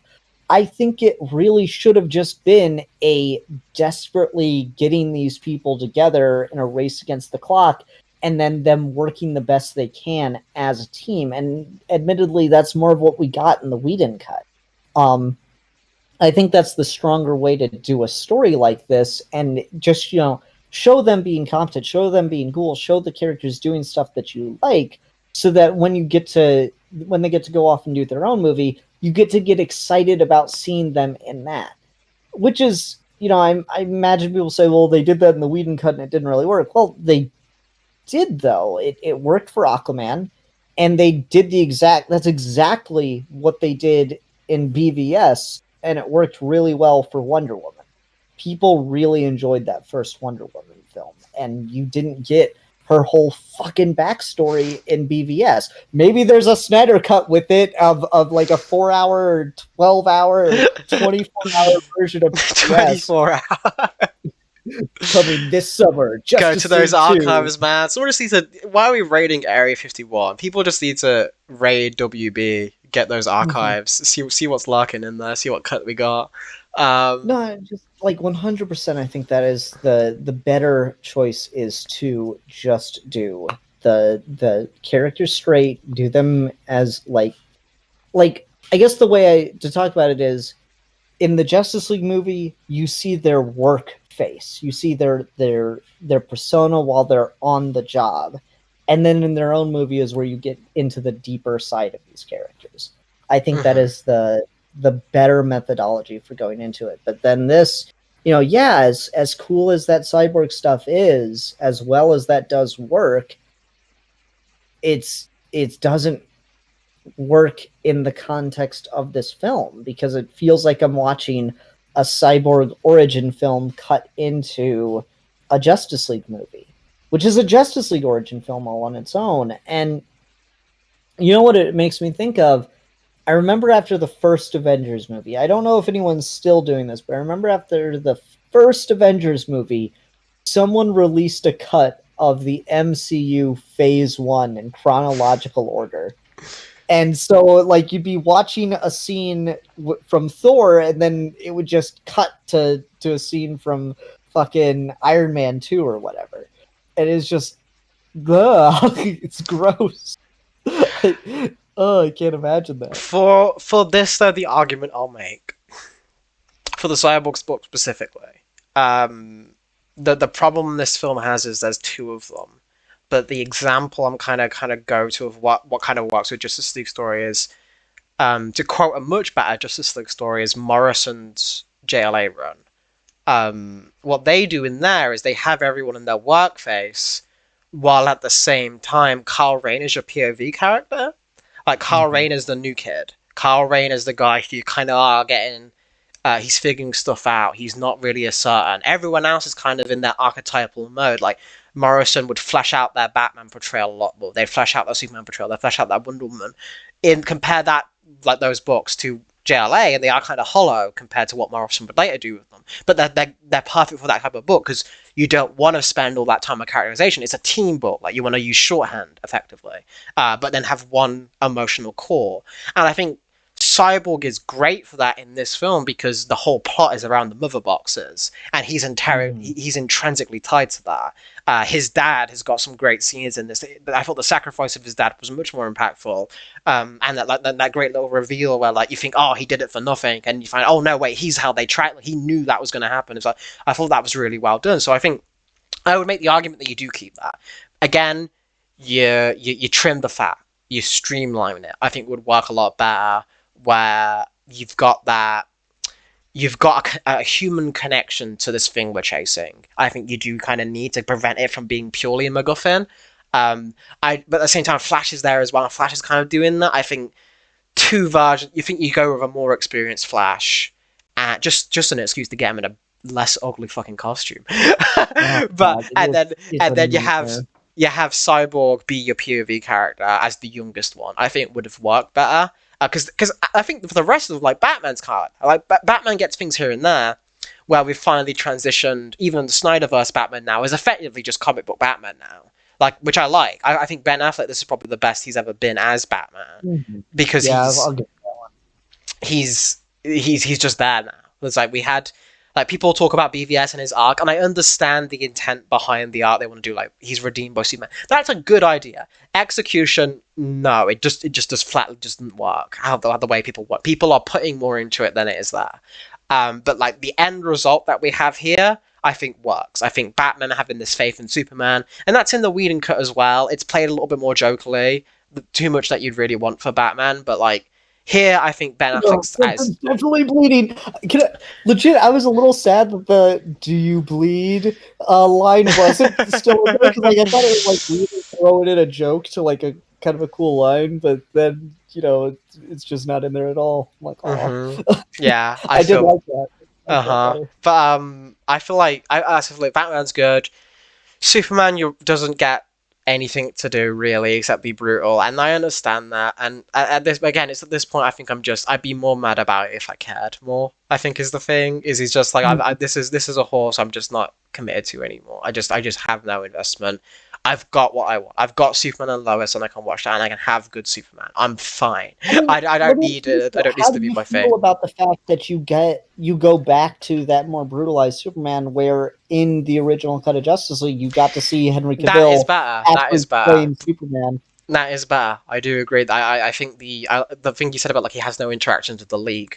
I really like his interactions with the League and the Whedon cut. I really like that he's chilling with Cyborg and he's like calming him down. He has the race with Flash at the end. He saves those civilians and he has that really great line about like no, I take it back. I wish I was dead. Like that I do think is all better. I think the Superman stuff isn't isn't have the gravitas because it looks so cheap and it looks so fake with the mustache. It's just like distracting. Like you can't get as invested in it. Whereas this has got like the great filtering and like the black suit and like the music and the hands, but like the content itself isn't there. It's like I want that mixed with that. Like I want the I mean, like, gravitas of Superman, but with how many the lines does he even have in this film? not a lot, not a lot. But again, he didn't have he had barely had any in BVS. So Mhm. I think that's just a trope of Snyder, as he just doesn't. Snyder, I think, is just more in love with the symbol and the iconography of Superman than Clark. I think that's just a fact. And Well, no, it's just like it's weird because like he doesn't talk to them at all. Like not impressed. He just yeah, starts wailing. it's like Superman should just be like, "Hey Batman, where'd you find all these other Kryptonians? Because why would he know that there are anything with superpowers? Like he'd be so confused." Yeah, like, it's weird too because they set it up like you're gonna at least get something from him for like an actual scene about why should I go back and help and stuff with the talk with Alfred, but then that just stopped. He just hi Alfred. Now I'm here. It's so awkward. Such a bad Yeah. cut. Hmm. Um, like then just don't have the Superman. Just don't have the Alfred scene. It's just he's Superman. He can know where you are in the fucking world. He can tell shit's going down. He There's knows fucking when the shit's flash. going on. We can hear it. Right? Yeah. You don't It's one need of him those to like things. learn what they are from Alfred. It's just a weird scene that you don't get. Hmm. It's just one of those things where you've got a version I'm not all ready for, but I will say on the Superman thing, I do think Amy Adams as Lois is great in this. I think they did a much better job, and the fact that this is so long to like to kind of justify not all of the runtime, but a decent amount of the runtime in terms of setting up. I feel I did a much better job in this film making you feel the impact of Superman's death. I think they did a much better job letting you live with that a little bit more. I really like the Lois Lane stuff, like that the fact that she goes there every day, that she's just sitting alone. That talk with Martha was so good, and then it cuts to Martian Manhunter, and it kind of ruins it because he's like it wasn't Martha, it was someone just Martian Manhunter. That never comes back. He doesn't help. He just fucking just starts to fuck with Lois for a little bit, and then comes at the end. It's like, now I have a stake in this fight, dude. We almost fucking died against Dark. Where were you?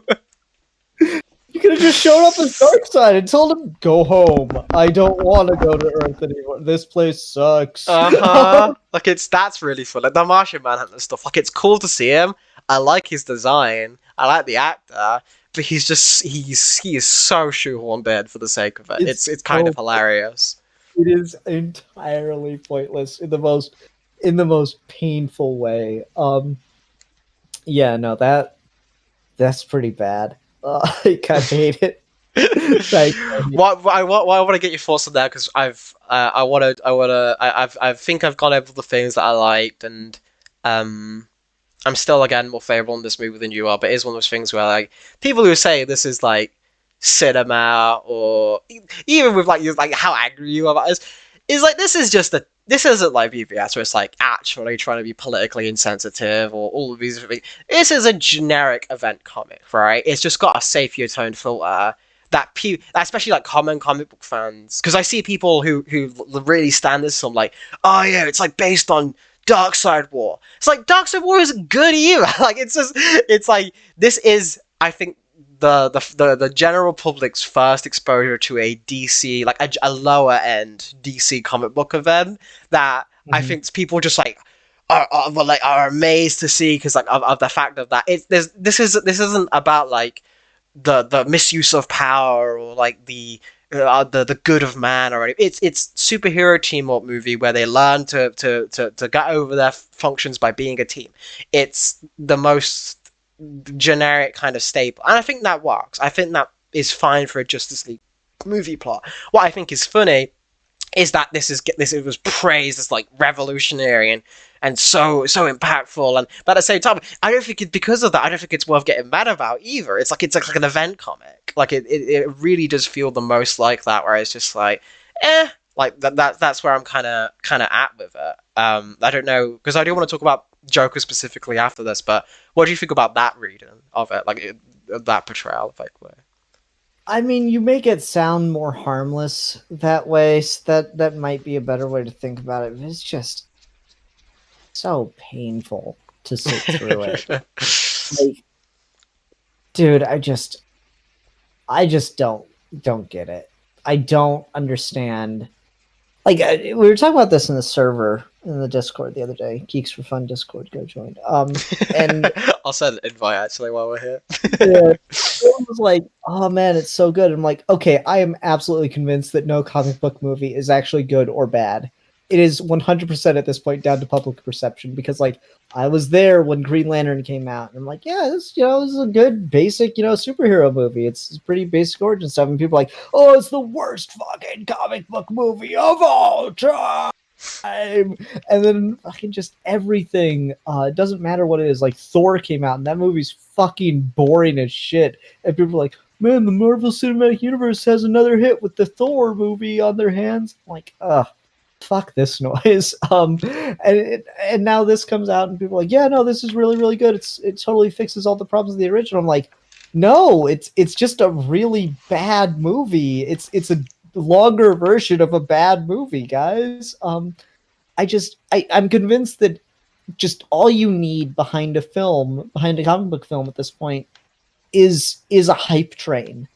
I don't think it matters what the quality of the film is, because Wonder Woman 84 didn't have the same hype train that Wonder Woman 2017 had, and now everyone hates Wonder Woman 84 for like, oh, well, this one's so racist. Yes, this is the one Hollywood movie with racism in it.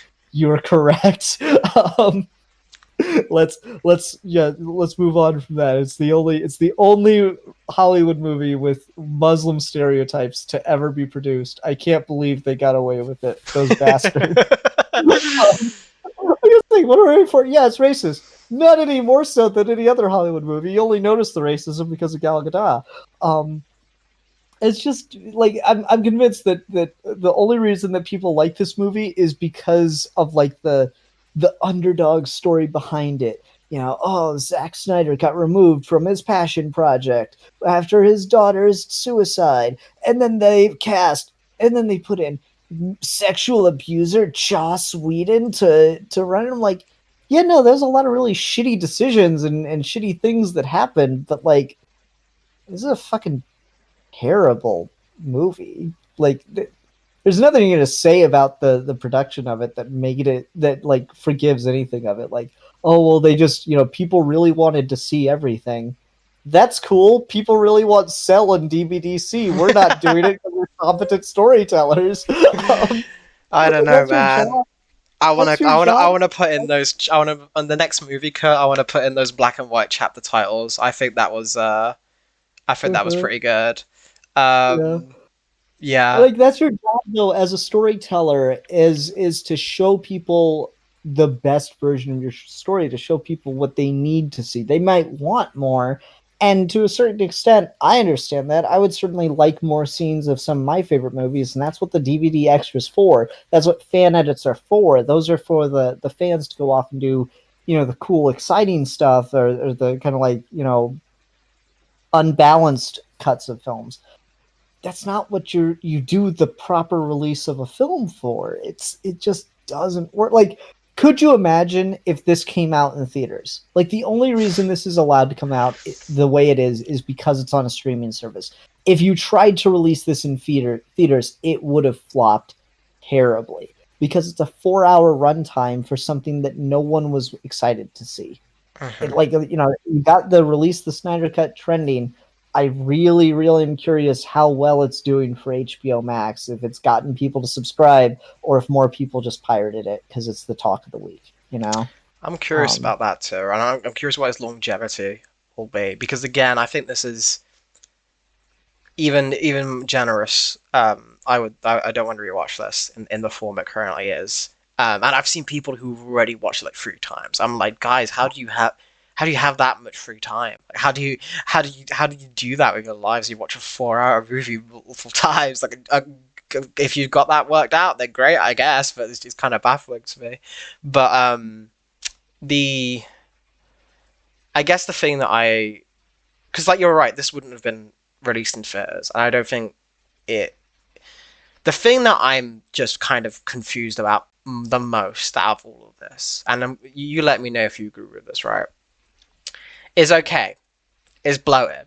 You don't need a lot of things, but like fundamentally, it's the same kind of plot as the Justice League movie that we did get in theaters, and it's much lighter than BVS and Man of Steel. It's funnier. It's got good jokes, like Batman saying, "This is Alfred. I work for him." That's a good line. Like the whole Batman copying Wonder Woman's gauntlets and Wonder Woman being like, "Oh, do you want to make him a lasso in black next?" Like that. That is good. There's fun lines. This feels like everything WB wanted Zack Snyder to change. Like if this feels more like a crowd pleaser, and I think that's kind of what people are getting from it. I don't understand why you bring on just cut it. Like they shot it all. Like all the scene. The only things that were reshot were CGI and then the epilogue shit. And you don't need the epilogue shit. Why did they bring in a whole other director and spend so much money to get something that looked cheaper? They were clearly panicking. With the way it's just like it's so like I would have got it if like 50% of the film wasn't there. But this is like you got 2 movies in here, effectively. You really could cut this to Justice League 1, Justice League 2. And it might be more watchable in that kind of format. If you got two... I say that, but no, it's not, because I watched this in 2 chunks. I watched the first hour and a half one night, and I watched the rest the next. It's not any more watchable, but like conceptually, there's a way to make it more watchable if you cut it as 2 movies and don't have the fucking like, you know how much we've talked about this movie and haven't even gotten to the fucking epilogue yet, Alfie? Yeah, it's because it's a lot of content. It's that good content. If Zack Snyder released this as his DCEU movie cut, the Steppenwolf saga, he'd get 1 million views from this because it's. I was talking about this with Smugster. This is cut like a movie cut. Like this is cut like all these random episodes put together as one giant movie, and they do quite well. So maybe that's the key. This is cut like a DCEU movie cut. Like he's got the Jenny episodes in. Like they don't need the Jenny stuff isn't inherent to the plot, but like it's there. It's like it's what he did. He cut it like a movie cut. We know that once the Doom Saga of DVDC gets like all wrapped up, it's gonna be like fucking 12 hours long or something. I'm like, Alfie, we need to release it all as one video. As one video. Yeah. Here, like, no, I actually the Doom Saga.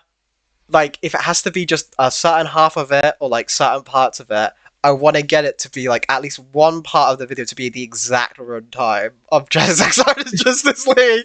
I want to and release it with like a 4:3 ratio. Okay, one thing before we go and talk about epilogue. So 4:3 ratio is like they open it up with a disclaimer that it's in 4:3, so people don't fuck with their TVs trying to wonder what's going on. But like legitimately, Alfie, I don't think it was done that way as like a cinematic choice or whatever the fuck Zack Snyder has talked about with it. I think it was done that way specifically to try to screw over the fan editors. Like 100%, so they can't match the footage, yeah. I 100% think they did it that way so that if you are going to make a fan edit of this movie, then you either have to crop the Whedon cut versions to be the same 4:3 ratio as the Snyder cut, or you have to do weird framing things, and it just makes it harder and more awkward. I 100% think that. Yeah, I think that makes sense. It's kind of thing they do. It was funny during the moment though, because as I was setting it up, fucking Aaron was like, Oh yeah, wow. Because I was like, look at this. He's fucked up. He hasn't even got the ratio right. And I was like, no, it's meant to be like. And then Luis was like, yeah, I'm watching it on your screen, Alfie, but it's kind of weird. Like it's in full. It's like a square. It's like, no, it's meant to be like that. It's like, wait, what? What? And then they both just went like they just lost their minds. It's like, no, I didn't do that. That's just how the movie is. So that was funny. That disclaimer was for those two specifically. All right, let's talk about Batman.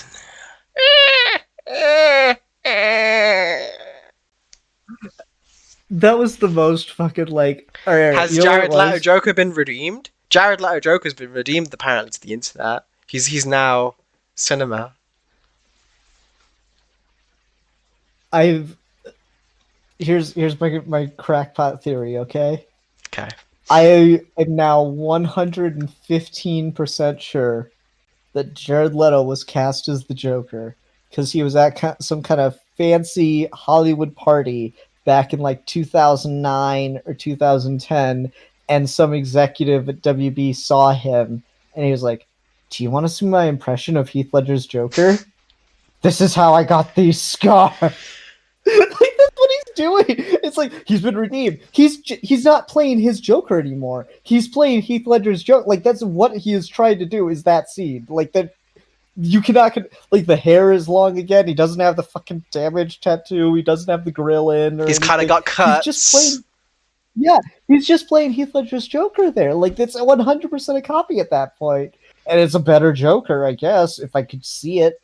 Like it's.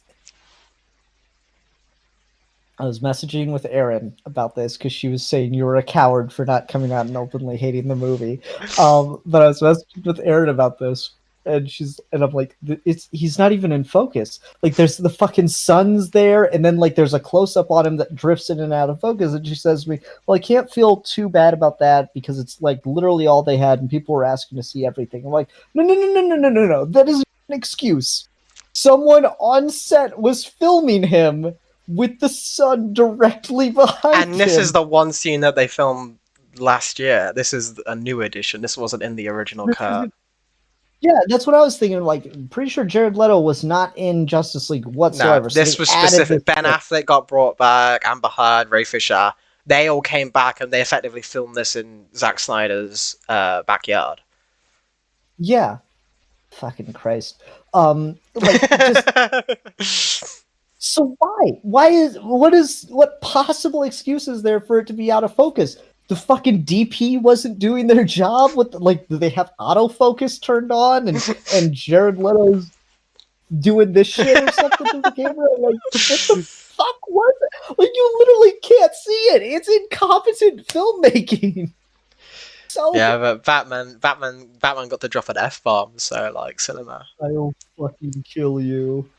That's what I don't understand about this whole thing. Because if I could do an Ian rant for a hot second, we established, and everyone has pointed this out, the moment we established with Batfleck in BVS that he kills people, like everyone has pointed this out. Why the fuck is the Joker still alive? Why is he killing everyone but the Joker? Like, it doesn't make any sense. Like, they try and justify it, and this is like, oh, you won't kill me, you need me.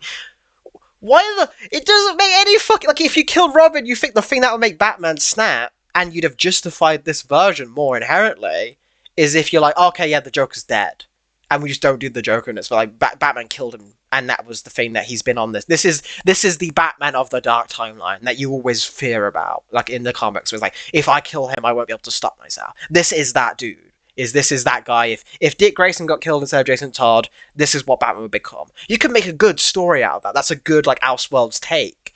But he doesn't. Joker's in Suicide Squad, and everyone mentioned it. It's like, why doesn't he kill Joker in Suicide Squad? What's the problem with this? Yeah, all right, maybe he didn't get the chance. Maybe he's changed now after BVS. But then in the Nightmare future, we see he's killing everyone. He's snapping necks. He's shooting people. Why is the Joker not dead? It doesn't make any fucking sense. There's no justification for why, in a world where Batman kills, where he'd be more likely to kill Superman first instead of the Joker. he needs the Joker to take down evil Superman. Because that works so well. That's Dude, he needs Polly, fucking Polly, Mohawk put Deathstroke. put put the Justice panel on the screen, Polly. Beautiful, love it. Just straight in there, right up in there. There's guts. Fucking Deathstroke Mohawk. And That looks so. I'll never forgive you for what you've done to Arthur.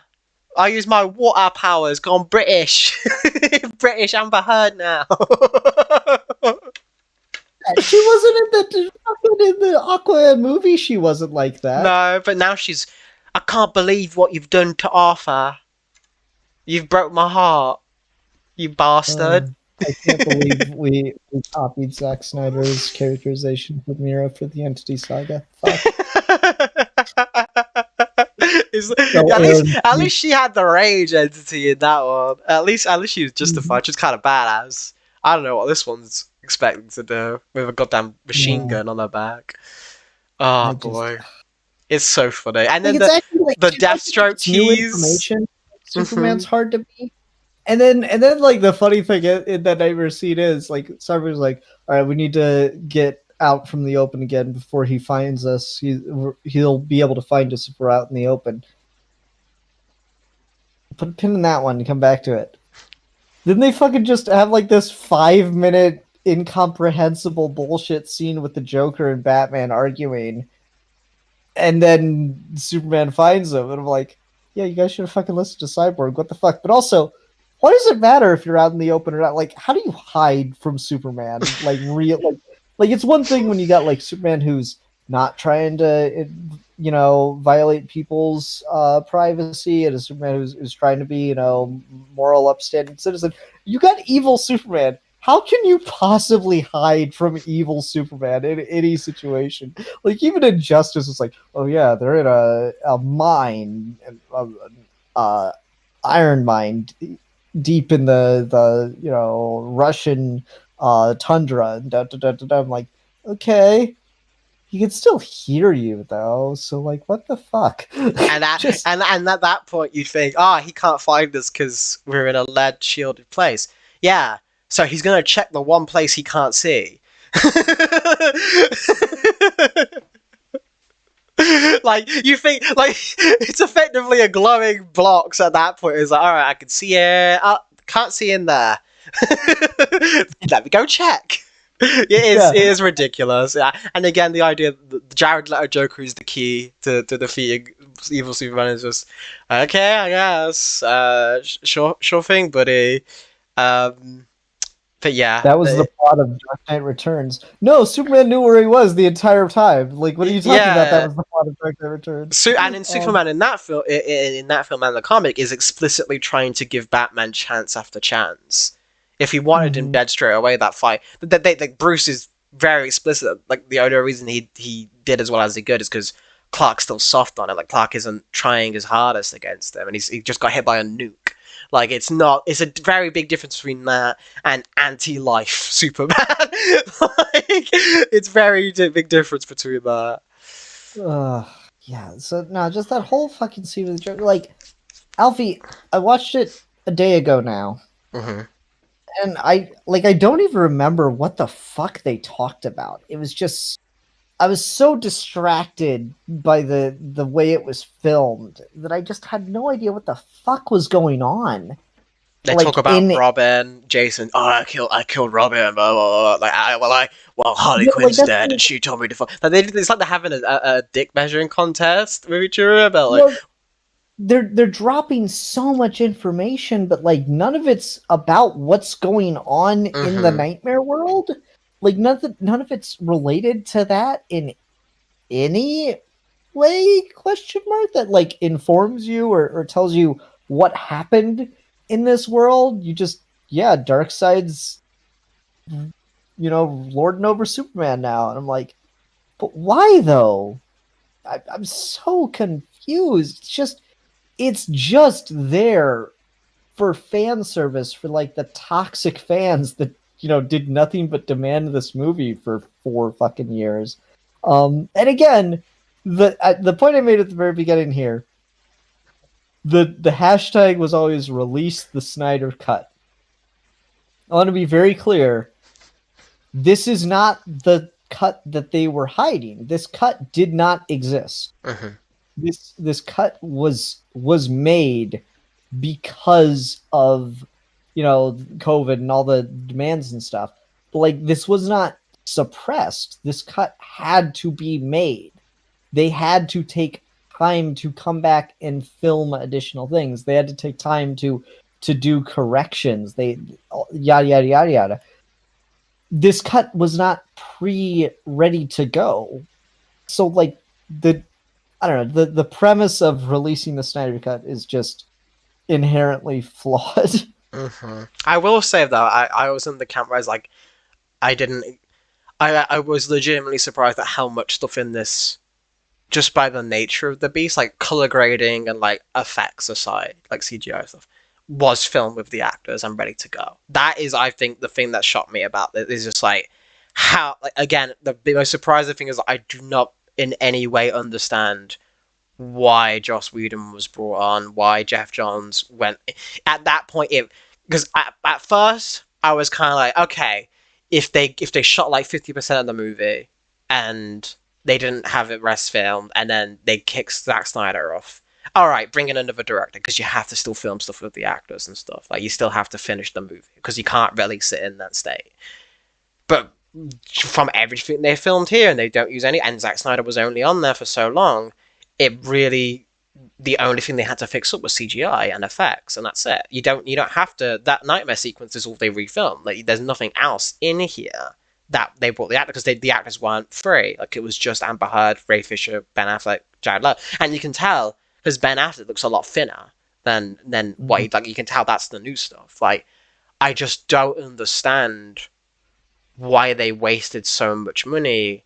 And I guess it's just because Jeff Johns is. We've had many more things that come out of this. Is he's just a petty fucking dude, and I think it just came down to is they just wanted to make their own Justice League movie and just use this as the excuse, and that's why they did it. Which again is more even crazier. It's not like you just tried to fix something and added in your own touches. It's that you specifically wanted to do your own thing and then just kind of hijack this. And like I do like scenes from the Whedon cut more, like the Superman stuff and stuff. But at the same time, it's kind of fucking reprehensible. Like it's just especially that much amount of money being wasted. So like I think that's the biggest takeaway I have behind this. I was just shocked by how much of this was usable to begin with. That you just didn't need. Like all you need to do was cut it down, add some CGI, and you would have been fine. You could have released this in theaters. And yes, people wouldn't have been hyped for it. It probably wouldn't have made much money, but the Snyder fans still would have been happy with it. And DC wouldn't have had to have that period where they were just fucking scrambling because they didn't know what to do. So I'm curious about that timeline, I I'm guess. But still happier with the direction of the DCEU not post. right now. It feels bad. If this was still the only Yeah. thing we had, I'd be pissed. I'd be more angry. But the fact that we've got the Batman coming out, the fact that we've got that Ta-Nehisi Coates Superman movie on the way, the fact that DC's kind of more open to just do shit now, I think is fundamentally so much better. But that's why I'm less inclined to be against this because I'm like, this isn't the only thing we've got anymore. This isn't the thing that is representing DC to the masses. This is like just a side thing on HBO Max that is fine. If we get more sequels, then it gets a little bit more worrying. But even then, it's like if I don't want to watch them, I don't have to because again, I've got Superman content. I've got better looking Batman content coming up. I don't need this. I think is my thing. There will be another Justice League movie eventually, and it will probably be 100 times better than this. But I yeah. hope so. Yeah, like I don't know. I like Shazam a lot more. I even like Aquaman quite a bit. It's kind of a mess, but like a beautiful mess. Wonder Woman 84, honestly, not as bad as a lot of people try to make it out to be. Not good, but that one's getting, possible. It's getting hate, but for the wrong reasons, but for the right reasons? Question mark. And then Birds of Prey was really good. I'm enjoying a lot of what they've done with the DCEU after Justice League anyway. So this does feel kind of weird, like I'm time traveling to a different time with it. And we're just past it, and I'm glad, and I'm happier to move forward with that. Thaddeus It Bone says he meant the Joker killing Jason and Batman going on a crime-fighting spree in the '60s instead of like that's the plot of Dark Knight Returns. Batman doesn't kill anyone in the Dark Knight Returns. Like he's not. It's not Batfleck. It's completely different. Like Batman retired in the Dark Knight Returns, like and then came back it because he wasn't had because to. of Wilson. Like there's Yeah, yeah. Go read that book. Go read that book. Go watch the animated movie. Either way, they're both good. Just you no might be animated movie. remember. Don't watch the animated movie. I hate the animated movie. You hate everything. Ian's just a hater. He hates all Yeah, DC. He's a Marvel no, like stan. this. You're talking about this beginning. Like before we started recording, you're like, oh, you're the one who's always like, you as a reviewer, you need to work on being, kinder and not just ragging on things.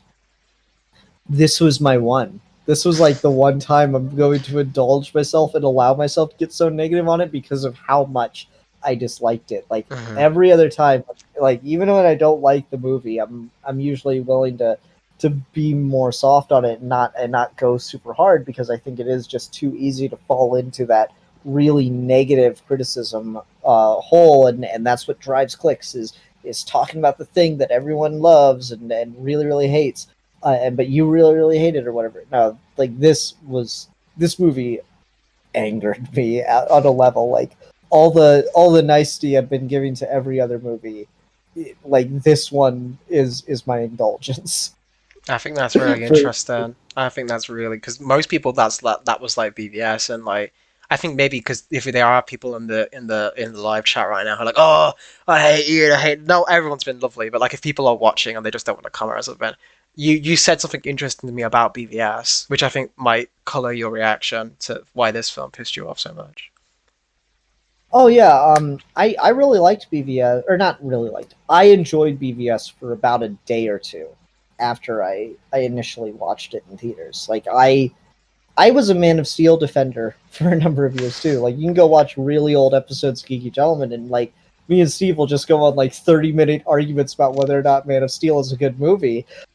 With me being the one like, no, it does work, and I was like this close to getting that way with BVS. But then I gave it more time. I thought about it more. I'm like, no, it just doesn't fucking work, does it? And then I really did sour on it.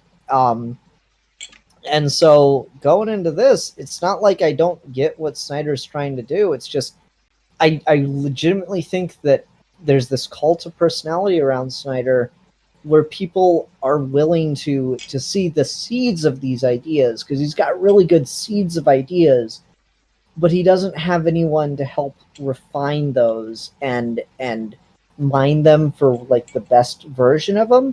He just has like the seed of a good idea, and then I think he's kind of surrounded by yes men who just put that on screen without a second's thought. And I it just it's gross. It feels half baked. And this is no exception. Um, Doing a nightmare future kind of thing is a really interesting and cool idea as something to set your thing apart from the Marvel Cinematic Universe. I mean, X-Men did it, but whatever. But like it's a cool enough idea. Putting it all the way into BVS, which was already pretty bloated, and then doing it in here, and it's just too much. Like that's how you open the second movie, right? Like that's Mhm. once you've established like, okay, now everything is good. That's how you open the second movie is like, except it wasn't. Except this started the downfall of everything. It's just it's not a good That's time. it. All right. I think before we close up, because we are on live stream for a very thing, it's been a while since we did a Geeky Gentleman live stream. Let's just ask the chat one last time. We have about 20 people still around watching. Do you have any questions for us about this or DBDC or just think in general? Or actually no, let's just keep it on Snyder Cut for the video for purposes. I have any questions about our thoughts on Snyder Cut? Anything we missed? If not, we'll just go on to ratings and reviews. Does that sound good, sir? Oh yeah, sure. Spider Sonic 01 says, "I just got here, but I want to ask, why does evil Superman wear normal red and blue, and good Superman wear black?" I think Alpha, that you tells want you to? everything you need to know about Zack Snyder's preferences. This one bad, this one good. Is he's got that? I think that's his personal bias. You know what's crazy about that is they filmed it all in red and blue, and then the black and white one is the black and white. So it was a post edit. Like that's what they changed for the Snyder cut specifically to make it black. And it just doesn't make any sense. NerdSync did a good. I've been name dropping people all this goddamn chat, but NerdSync did a good thread. It was just like, it kind of hurts the thematic, hopeful revival of Superman when you have him come in this dour black and white suit and then starts beating the shit out of someone mercilessly. Really kind of goes against the hopeful, inspiring, love them as I loved you kind of level like little message. Especially the thing that looked the most cast was the shirt rip. Like I would have been okay with it if the shirt rip was still the red and blue. But that's black as Mm. well. And like they imply, like in that flash forward sequence where he's like holding the charred body of Lois Lane, he's wearing the black suit. So apparently that's just his default suit now. And that pisses me Mm. off. That's going to be annoying because I'm such a suit snob. But yeah, I don't have an answer to you that one except except that's oh, the soundtrack was decent. One thing I want to talk about, Ian. Every time Wonder Woman is on screen, ah, Those are pretty cool. Again, she's way too brutal. I don't like Murder Princess. Like the terrorist guys, she kills the shit out of them. Like same.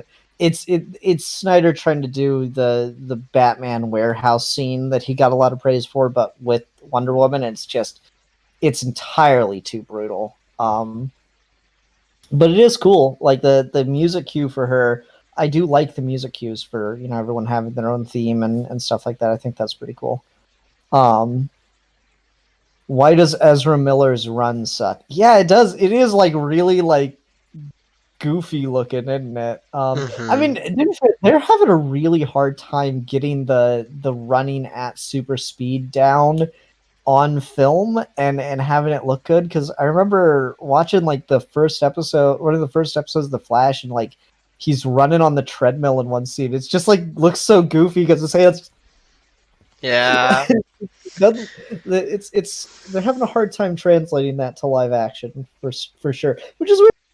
Fine with Quicksilver. Like both Quicksilvers did fine with slow motion running, I think.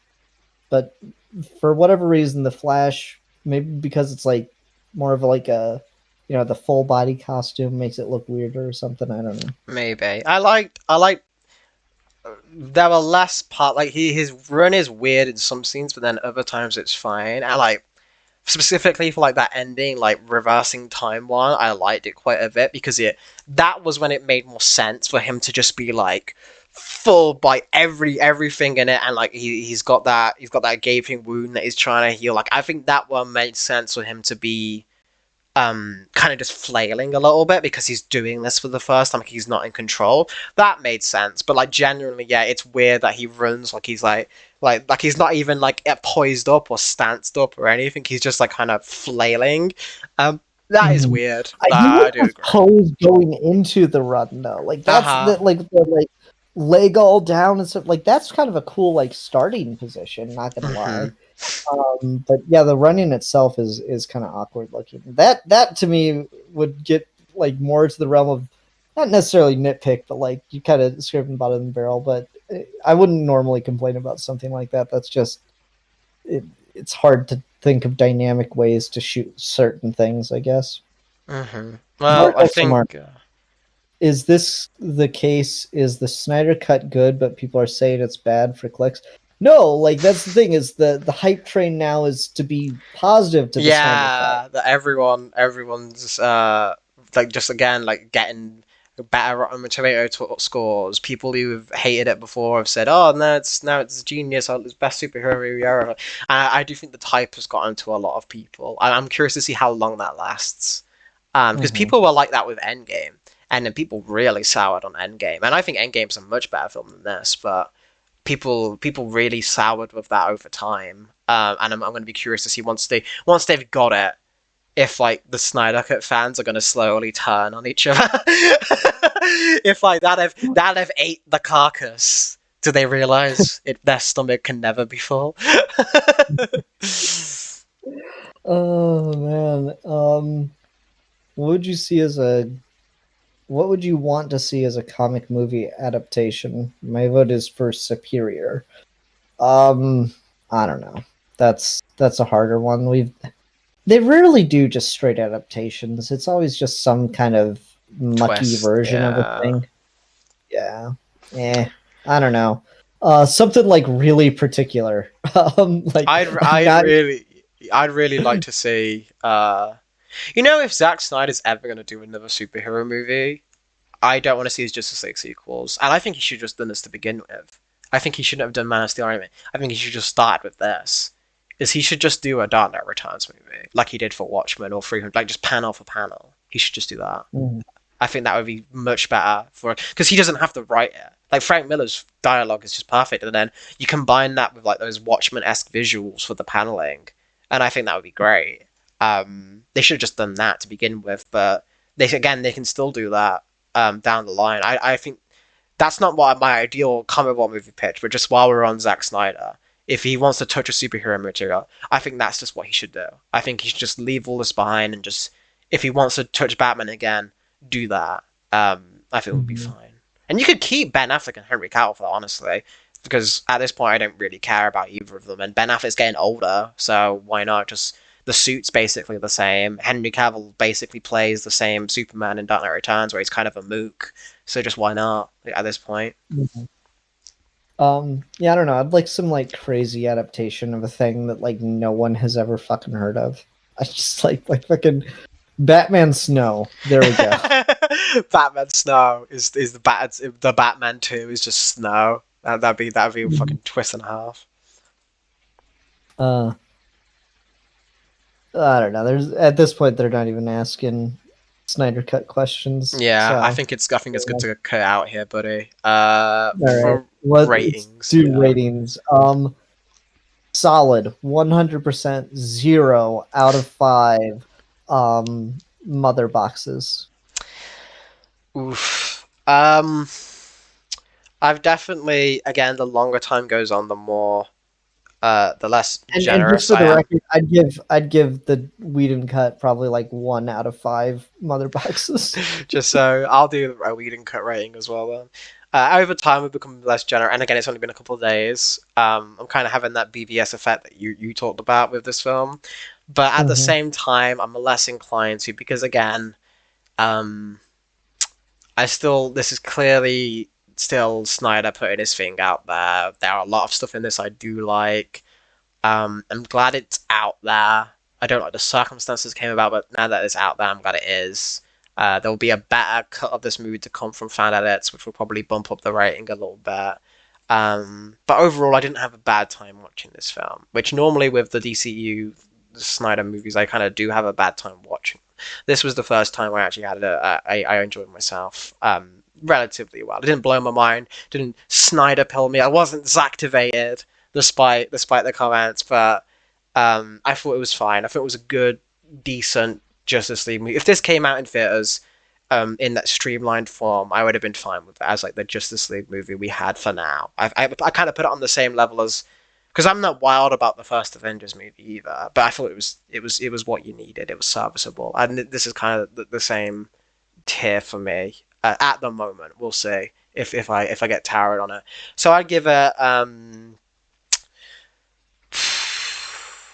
3 out of 5. Worlds left to conquer. Sad Stephen Wolf's Oh, baby faces would be my thing. Is I kind of treat it as I would give it a 2.5. But I also fundamentally just hate the 2 point ratings, so I refuse to give it those. So I'll go with 3. I'll be fully generous, and I'd give the Whedon cut a 1 out of 5. so you're legit putting it above, even though it gave you a better Yeah, Superman. yeah, I am. Damn, I am. It's you not worth fucking it. you are It's not worth activated. it. I am Zack Snyder. It's not worth like the better Superman seems aren't worth the rest of it. And again, I enjoy that movie unironically. No, ironically, I should say, because it's such a mess. It's kind of like a kind of thing, but it's not. I would put that as less of a film than this. I disagree with you on that. I think this is still more No, of a no, that is constitute of a 100% more of film. a film. That is a Frankenstein monstrosity. That is not a film. No, it is at least watchable in one sitting. It is. I watched You this in don't one have to. sitting. You watched it one sitting while riffing on it. That's So a did you? different You thing. watched it in 2 sittings with your fucking wife, man. I don't want to hear it. Yeah, but like we weren't commenting on it constantly. I That's wasn't like that's commenting the. on it constantly. I do want to be framed as that. We were quite well behaved. Sure, sure. Sure. I know Aaron and Smug's energy. You guys were fucking uproariously and like you and Smug were flirting the whole time and shit. I know the fucking dynamic of that call. Don't you try to lie to We'll me. see. We'll see. We'll see. We'll see how they think about your slander and lies. But yeah, Uh-huh. I still again. We'll see over time if I regret these words because this is now recorded and you can see my expressions. Just use this against me in a court of law. Feel free. Um, Uh-huh. but yeah, do we? Oh yeah, we didn't get to talk about that Matt Kidd and Steve Baxy's little comments, but Oh yeah. you effectively paraphrased everything they said. Matt Well, liked no, that's it. the thing. Steve hated it. Yeah, like pretty much. It's funny because Steve's like, it's not even a movie. I'm like, yeah, that's exactly what I was saying. Like I posted my thoughts in this order. It was a tweet, fuck this movie, without any context of what movie I was watching. And Alfie replies, LOL. And then later that night, I'm like, at least the first cut was actually a movie. I was surprised you didn't get more smoke for that. I was specifically retweeting that because I wanted people to come at you because I wanted to see you guys in town. Nah, they didn't. That was what the Discord was for. All right, so Matt's thoughts here. I watched two Justice League cuts back to back after marathoning the rest of the DCU, and for me, it was an improvement, but still not a great film. I enjoyed this version. I was able to actually have fun with it, and all the POC characters were actually there, which is nice. Steppenwolf is still hot garbage, and at 4 hours, any sense of pacing or coherent structure just kind of goes out the window. Batman at least feels consistent with his portrayals in the other films. Superman is still bad. Flash is still just fucking awful. A ton of stuff that's just there because Zack wanted it, not because it has anything to do with anything like Martian Manhunter. Joker bad, better than Suicide Squad, but still bad. And then we got Steve's thoughts. Wonder Woman's theme, now including Ancient Lamentations, is deeply uncomfortable to watch. We shouldn't call it a cut because nothing was cut and it's not even a movie as much as it's just scene after scene filled with B-roll and some plot. Flash sucks. There may be a decent 90-minute movie between the two cuts centered on Cyborg. Whedon's opening scene with the cell video is way better. Both versions are bad, but at least Whedon made a movie. Yeah, and then Matt. Yeah, while I enjoyed it for what it is, the amount of people heaping praise on it as a great film is concerning. It's literally just pandering scenes with little cohesive to say for itself. There They have it. we From the have it. words of the two deities themselves, Odin's ravens, one on one shoulder, one on the other. You have one. Uh-huh. Everyone has two wolves. We have Steve Baxy and that Matt Kidd. All right, you want to close us out here, man? Our first Geeky Gentleman recorded stream review. Well, not the first, but the first of 2021, I suppose.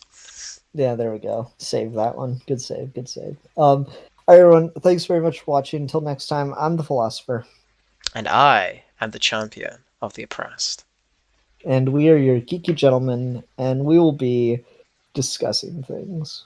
Thanks for joining the stream, folks. Bye!